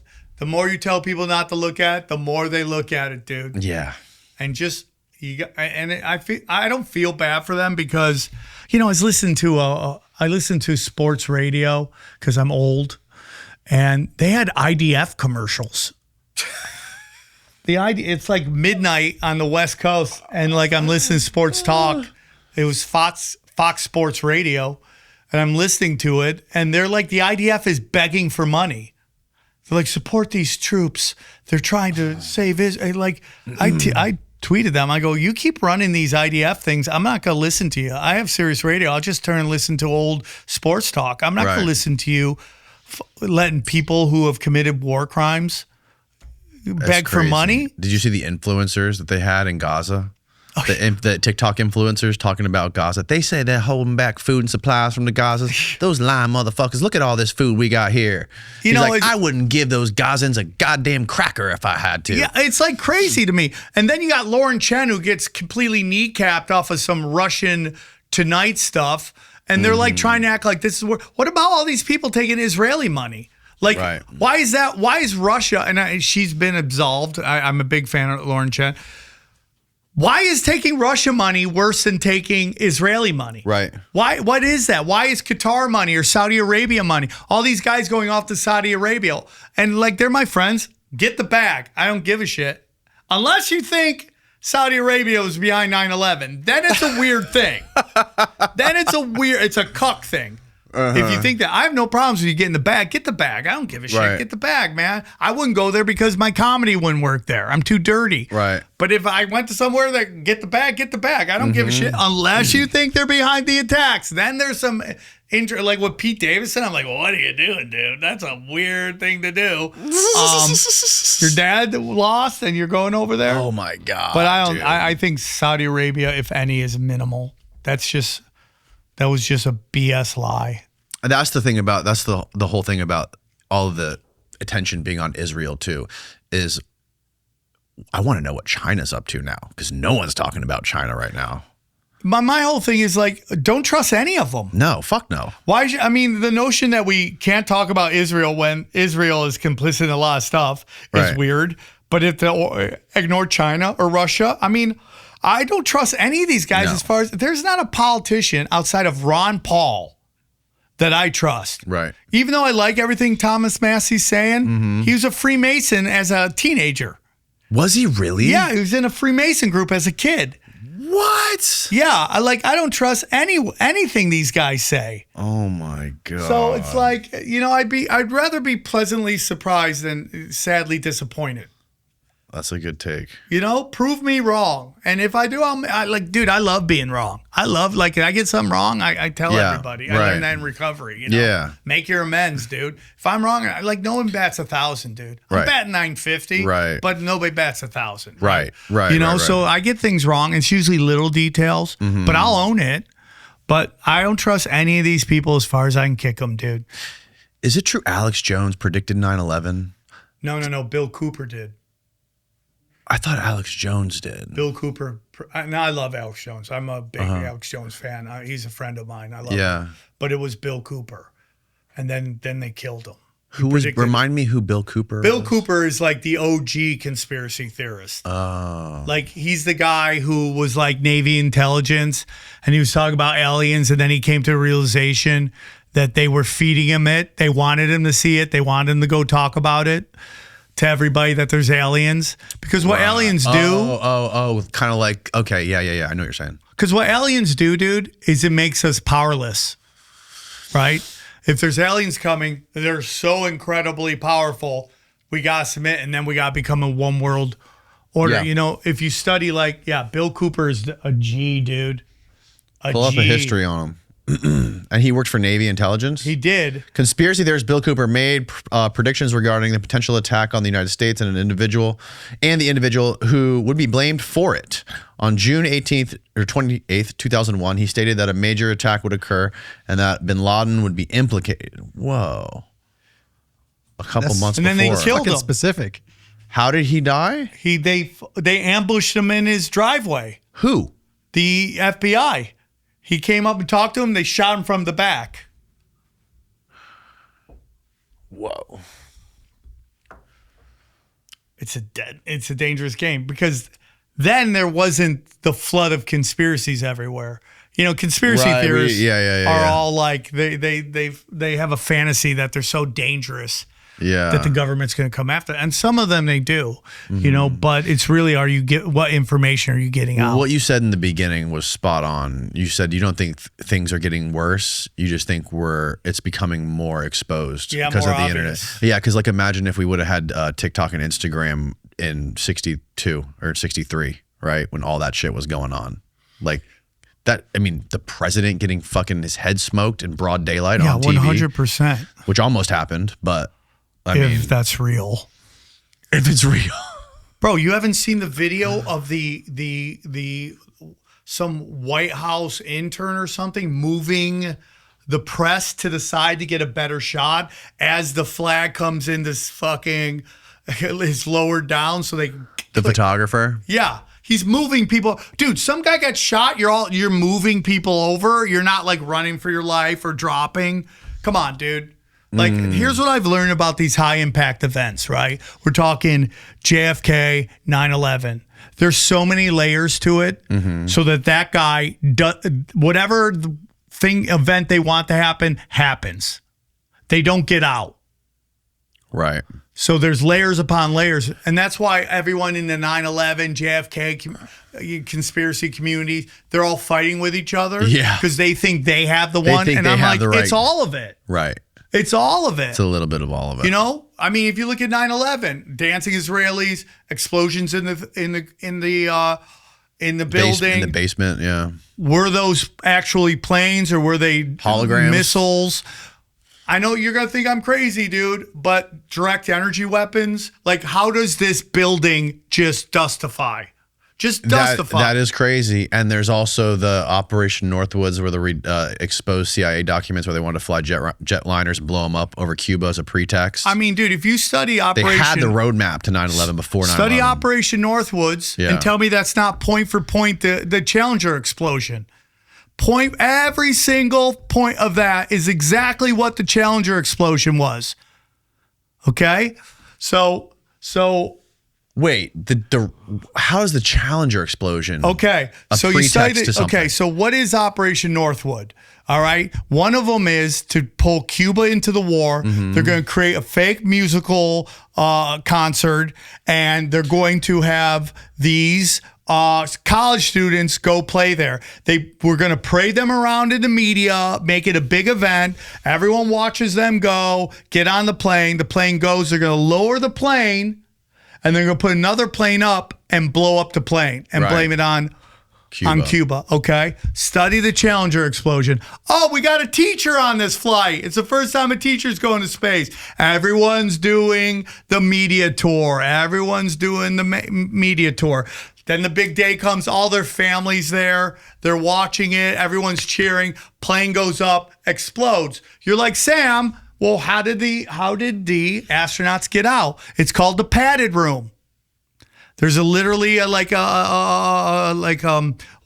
It's not water slide, but I'm struggling for the word. A tunnel or tube that if it looks like it's going to go bad on the challenge, if something's going to blow up, you go down this tube, you get to this path, last they minute shut it. evacuation thing. Yes, yes. And then you look at it was in Florida. A guy basically proved that a bunch of them are still alive. What? Yeah, you've never looked into the Challenger explosion? I love when I do this.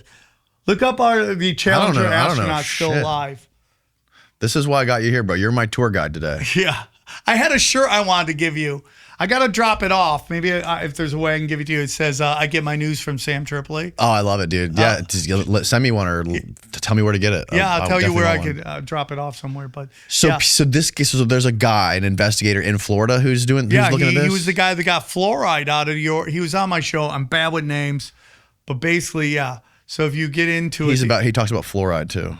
Okay. Yeah. So every one of them is alive except for the guy in the top middle. And this is before the internet. The black guy and the Asian guy both have twins that were never recorded before that. They both have their twins are still alive. The chick in the top corner with the curly hair, she teaches at either Syracuse or Harvard, has the same mannerisms. If you look at go to images actually, and there's actually go to that black and white one down one, nope, over that one, bang, right? These are them. These are the pictures of them alive right now. This is what they look at. Some of them didn't even change their names, dude. Is it not loading on Facebook, Steve? No, I've seen this article though. I saw it this morning. Really? Yeah, it's funny enough. I was looking at this dude's face and I was like, they look exactly the same. Exactly the same, but I can't dude. find. Oh, they didn't even. Has this guy Click ever? that one right over there. No, over into the other list. So why though? Go over Why? more. Why blow up the fucking rocket? Right. Go to the right, the other way. Yeah, down. Click that one. See if you can get that. There it is. You know, it's a little bit better. So she is a teacher. The guy in the middle, Scobie or whatever his name is, dude. He had a business in which their logo was a cow flying in the sky, and the exhaust or whatever follows the exact way that the Challenger went. This guy right there, they're the exact people. Now you can go like the Asian guy has a weird kind of different hair. But everyone looks at the Asian guy and the black guy both. The black guy looks very similar. They're cousins, you know. So right. So, but why? What's the What's the point? To traumatize the population and increase the funding for NASA, which funds black ops. They want to raise nationalism. They want to traumatize the audience. They want to do all that. That's what that's about. False flag, high impact events. I 100% believe this. So on the hierarchy of... They didn't change their names. You know why? Because the internet wasn't around then. Mm-hmm. Nobody would know their name. No one would know. A month goes by, everyone's moved on. Nobody knows the name of the... Look at the chick up there, dude. She has the exact same fucking name. The guy in the middle has the exact same fucking name. Interesting. Has this guy ever tried to go talk to these people? Someone did, and he's like, no, it's not me. I don't know what you're talking about. It's not me. Really? Right. Why would they admit it? Right. See that cloud right there? That guy, the guy in the middle I told you about, has a logo. I think it's cows in the sky or something. Mm-hmm. The logo is a cow making that smoke thing right there on the left. Weird. Yeah. That's out there. I've never heard that one before. Yeah. But the Operation Northwoods, did you see the part about it with the CIA? Here is a clearer picture. Did you see the Jesus hologram they wanted to do in Cuba? The Jesus hologram? Yeah, they had a hologram. The CIA wanted to project a hologram of Jesus coming down and talking to them about overthrowing their government. I wouldn't doubt it, dude. So I've had people on my show, women, who've said they've talked to the Intergalactic Federation, which is another That's like awesome. group. Yeah. They're always hot too. And you're like, oh, you're so hot. I'm just More believable. I'm just going to listen to you. You're so fucking hot. And pretty privilege is for real. She said that the real psyop, and this, I'm not co-signing on this, but it sounds interesting because they do this a lot, dude. The real psyop will be that the elites fake that they faked it and that there's going to be real contact coming, real connection. They fake that they faked it, so Yeah, we don't believe it when it's real. We believe that the elites are faking it and that Yes. there might be actual real contact coming from with angels, demons, or aliens, whatever you believe it is. Yeah. And they do that. Like part of me Of course they do. thinks that the alien stuff, I mean the Jeffrey Epstein stuff, is the elites trying to tell you they're putting it out when I think it could be God. It's all controlled. No, but God is pushing it out. God is pushing it out. That there's, if there's bad, there's good. We live in a dualistic universe. So if there's bad, evil, there's good. Maybe good is pushing this shit out to get people to wake up to the world that they live in. It's a weird theory, but part of me thinks that there's a bunch of things going on. God could be pushing this out. Could also be the elites wanting to burn the old guard and get rid of all these old people that are no longer producing money for them, but they still have to pay them out. It could be like the Michael Aquino thing, telling the Vietnamese that there's witches running around in the forest. It's telling all the people that already believe that Epstein's doing all this crazy stuff, worshiping Baal, doing Bohemian Grove, all that stuff Alex Jones talks about. Tell everyone that all that's real, and here's all the evidence of it, and here's all the child sacrifice and adrenochrome and all that. Let's put it all out there and show them what they already believe and drive people even more crazy so they have no Raising your grip, anxiety. zero grip on reality. But my question to you is, do you think that this isn't happening? Do you think that we don't have this predator class that uses hurting children as a jump in to the highest levels of entertainment? I don't think that it's not happening. I think it's definitely happening. Yeah, me too. So that's the big thing. They're putting this out to raise your anxiety, but I'm like, it's happening. Like, that's it. Like, Yeah. This brings me back to what I was talking to you about Whitley Strieber earlier. So Whitley Strieber went on Art Bell way early days, I think in the 80s, and he was talking about how he was a part of some child experimentation thing in Texas because his dad worked on a military base in Texas, and he said he went through some gruesome experiments where they were subjecting him and other young children to like videos of people being tortured and killed and dismembered, gruesome stuff, and they were like being told that they were responsible for it to induce incredible psychological trauma in some sort of an attempt to partition the human mind and create like Manchurian candidates or whatever it is. Yes. And one of the things I just learned about like a couple days ago was this story of the Finders. Finders group. Yeah, 100%. So you known about that. Yeah, 100%. So that was in Florida. That was in Florida. And again, the FBI is cleaning it up. Right. So the cops, what was the story? The cops saw these kids playing. Basically, people saw these dirty kids with these two guys, and they thought something was suspicious. Yeah. And so they called the cops. Cops came up, and they started doing interviews on them, and they basically realized that these kids were getting trafficked. And the craziest thing is they found the mothers. The mothers were like, oh, no, that's not happening. 100% happening. And these people had like some kind of internet system where they could talk to people and like China was a big part of this. The Chinese getting the kids like that. Mm-hmm. And what happened was the FBI came in and just quashed the whole thing, said nothing was there. We discovered it. Nothing's there.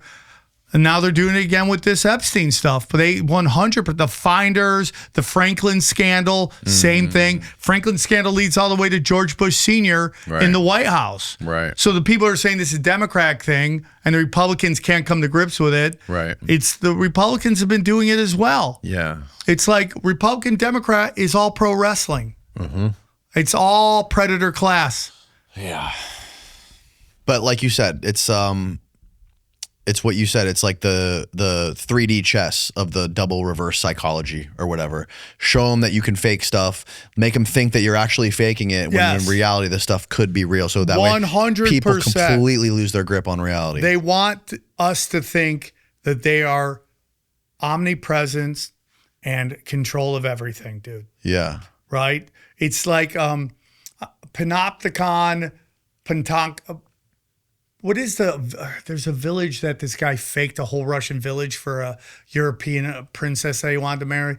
Potomkin village. Panopticon is a prison in which the prisoners always think that the guards are watching. They position them high enough that they can't see them. Oh yes, in the center. Yes. Yeah. So they can't see him. And then Pull up a panoptic, type in like prison after it and show images. But that is interesting too, because it's a famous story where he created a fake whole Russian village to impress this princess.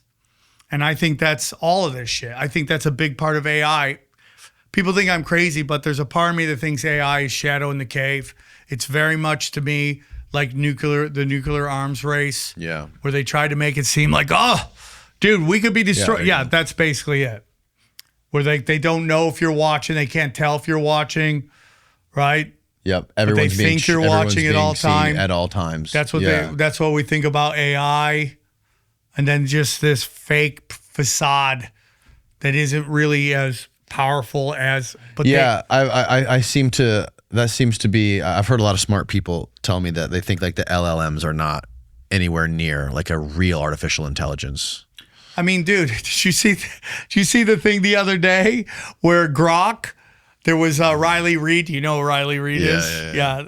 You know, she's a talented woman. And there was a picture of her doing her rap. I don't know if you've seen the rap that she does where she drops N-bombs left and right. Oh, no. I guess if you hook up with enough black guys, you get the N-word card. You get the free pass. Yeah, she's singing it.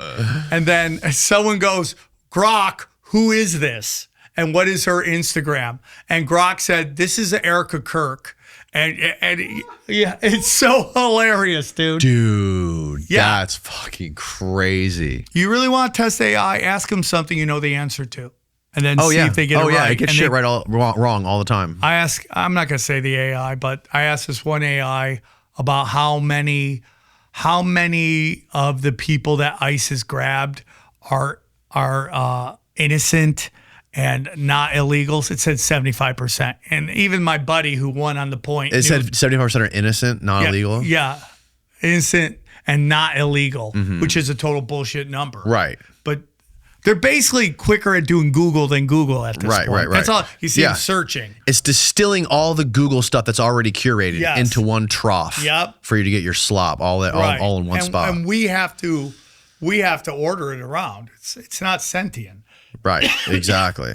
They keep telling us it's getting sentient, but it's like at the end of the day, I'm not saying there aren't going to be bad weapons out there or it's going to look really crazy, but the way they're selling it on us is like it very much is Cold War nuclear fucking weapons race feel to it. It's like we got to stay in front of China, dude.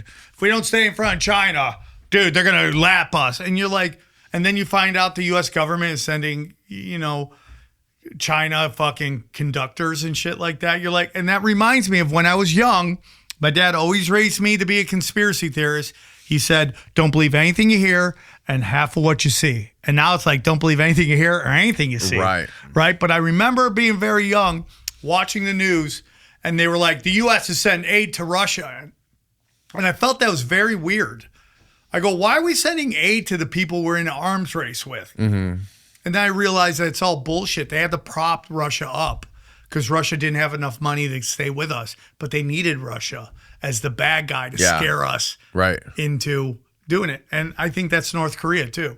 I think North Korea is just a giant saber rattle, rattle, whatever it is, to scare us. Oh, Kim Jong-un has nuclear weapons. You're like, that's super interesting that we see videos. They can't even get a rocket to ever go. It just blows up.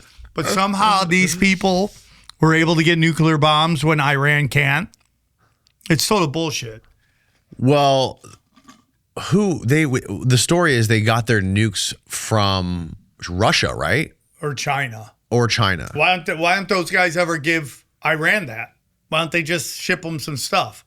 Why hasn't that happened? I'm not smart enough to know the answer. I'm not to that. smart enough either, but it just sounds like a giant fucking game of chicken and shadow in the cave. Yeah, I think you're right about That's that. what it sounds like to me. They just got to get us scared all the time so that they can keep up and up and up. It's crazy to me. Dude, the Charlie Kirk thing was like the straw that broke the camel's back for me this year on all of the stuff that's just like, it seems just like trauma programming overboard with on the internet. That's what Twitter is. Just breaking people, right? Trauma deliverance system. Yes. And the Charlie Kirk thing was the one thing for me that's like, holy fuck, dude. Like the fact that was minutes after it happened being fucking streamed all over the internet. Like, or how about the fact that they had 3 suspects within minutes, and the guy jumped up, he's like, "Oh, get me," or whatever. and then they hit him with CP Yeah. like charges. Yes, Now he's in jail and he yes. can't talk to anybody Yeah. because he was like talking crazy when they arrested him. Yep.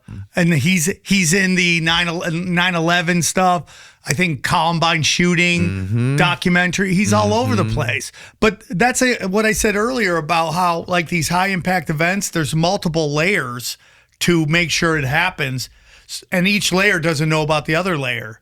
So you have a exploding thing, which reminds me a lot of the pager explosions. Oh yeah. You know, when I had a lot of friends that I loved who were like, dude, that is like so crazy smart. I'm like, watch yourself. The pager operation? Yeah, when they blew up all the pagers, where they blew up the terrorists who are in their own homes on their own land. Yeah. They blew up the terrorists. Yep.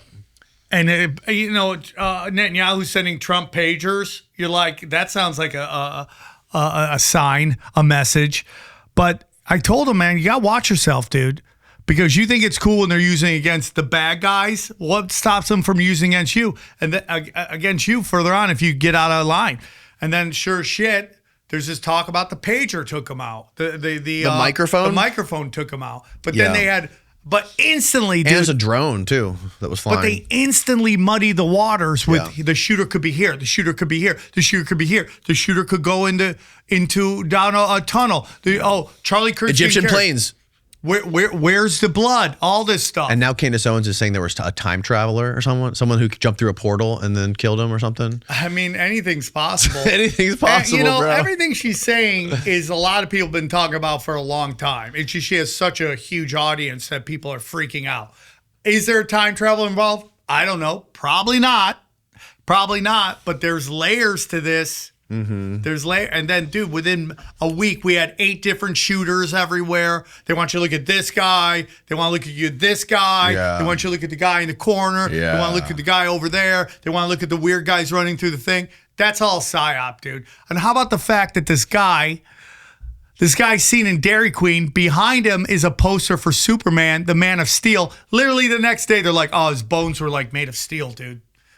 His bones were made of steel, dude. It stopped the bullet. You're like, what? It's all psychological operations. God, that just see. I don't know if it's a psychological operation or if it's just people being hyper rational and just connecting so many dots that have no purpose being connected. There's no reason to connect some of these dots. That happens too, Because dude. both things are true, right? There's definitely both things happening. There's definitely some sort of psychological influence going on with intelligence, and there's definitely a lot of dots that have no fucking business being connected that are being connected. That does happen, right? That does happen. But it's also, how do you look at the Trump assassination. Within minutes, they have 3 different suspects. You had that one guy in his car going, you got the wrong guy. Then you have a guy who has hoops in his ears, and he looks exactly like the guy they killed. Then it's the guy they're blaming on, doesn't look like the guy they killed. But they had 3 suspects within like minutes. And you're like, that's the muddy up the water. So now we don't know who we're looking at. We don't know what to tell. And it's just, I've just learned, dude, if you want to take somebody out, he gets taken out. Trump getting out of there alive because he turned his head is like crazy to me. That is fucking crazy. Unless it was like, And he has a perfect ear after. yeah. Where's the big chunk? There was like a weird moment, I think, after that assassination attempt occurred where there was just like so much optimism about Trump, where it was like maybe that changed him, you know? Maybe he's going to drop the theater and he's going to actually, maybe this like did something to his soul, right? Where he had some sort of a moment that's going to make him be like, it almost kind of like gave him this sort of like messianic allure. You know what I mean? When you saw him walking out during that convention that he did with where Hulk Hogan was and all that, and Trump came out for the first time and talked with the ear thing, it was like, and then people wearing ear things. Oh my God. Like he had he wasn't talking shit about anyone. He wasn't being like his typical New York self, you know, calling people funny names. He was like, it was almost like, oh my God, we have to fucking vote this guy into office. Like this guy's the next dude. Jesus Christ. And I also think that they set up the person who they want to win by running the worst candidate against them. Yeah. Great example is Barack Obama, right? Barack Obama's first term, who did he run against? John McCain. Right. America hates old white neocons. Hates them. Yeah. After Dick Cheney and George Bush, we're fucking over this shit. Who do you bring out? Charismatic black guy. Who's he running against? The fucking oldest neocon you could find. Right. Runs everybody to him. Same thing with Trump in this one. America's over woke. We're tired of woke. Yeah. Who do you run against him? One of the most woke people ever. Right. She wants to give sex changes to illegals in prison. I mean, like, it doesn't get crazier than that. No. So it's like, it's almost running everybody to these people because they all work together. Right. It's a game. And, you know, I think the question is, if elections are all rigged and they're all fake, why they spend so much money and work so hard on trying to control them? If they're literally fake and it doesn't matter, why are they pouring millions, if not billions, into manipulating the voters to vote a certain way? Money laundering.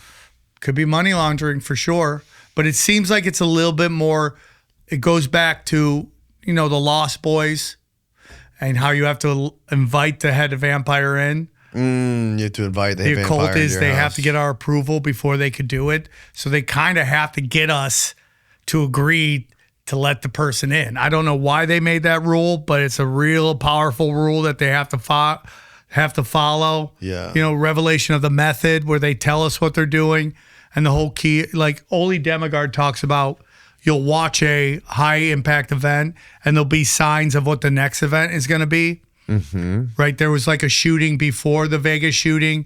And then one of the girls had Vegas on her legs. And he was like, something's going to happen in Vegas. And then sure as shit, the Vegas shooting happens. And that whole thing's a giant crazy psyop. That's a fucking hornet's nest. That's dude. a horn. How about to the fact that the guy who's singing on stage has the tattoo of the card in the Illuminati game for Vegas, which is like the ace and the king, I think, or the ace and the queen. And then he has the tattoo on his arm.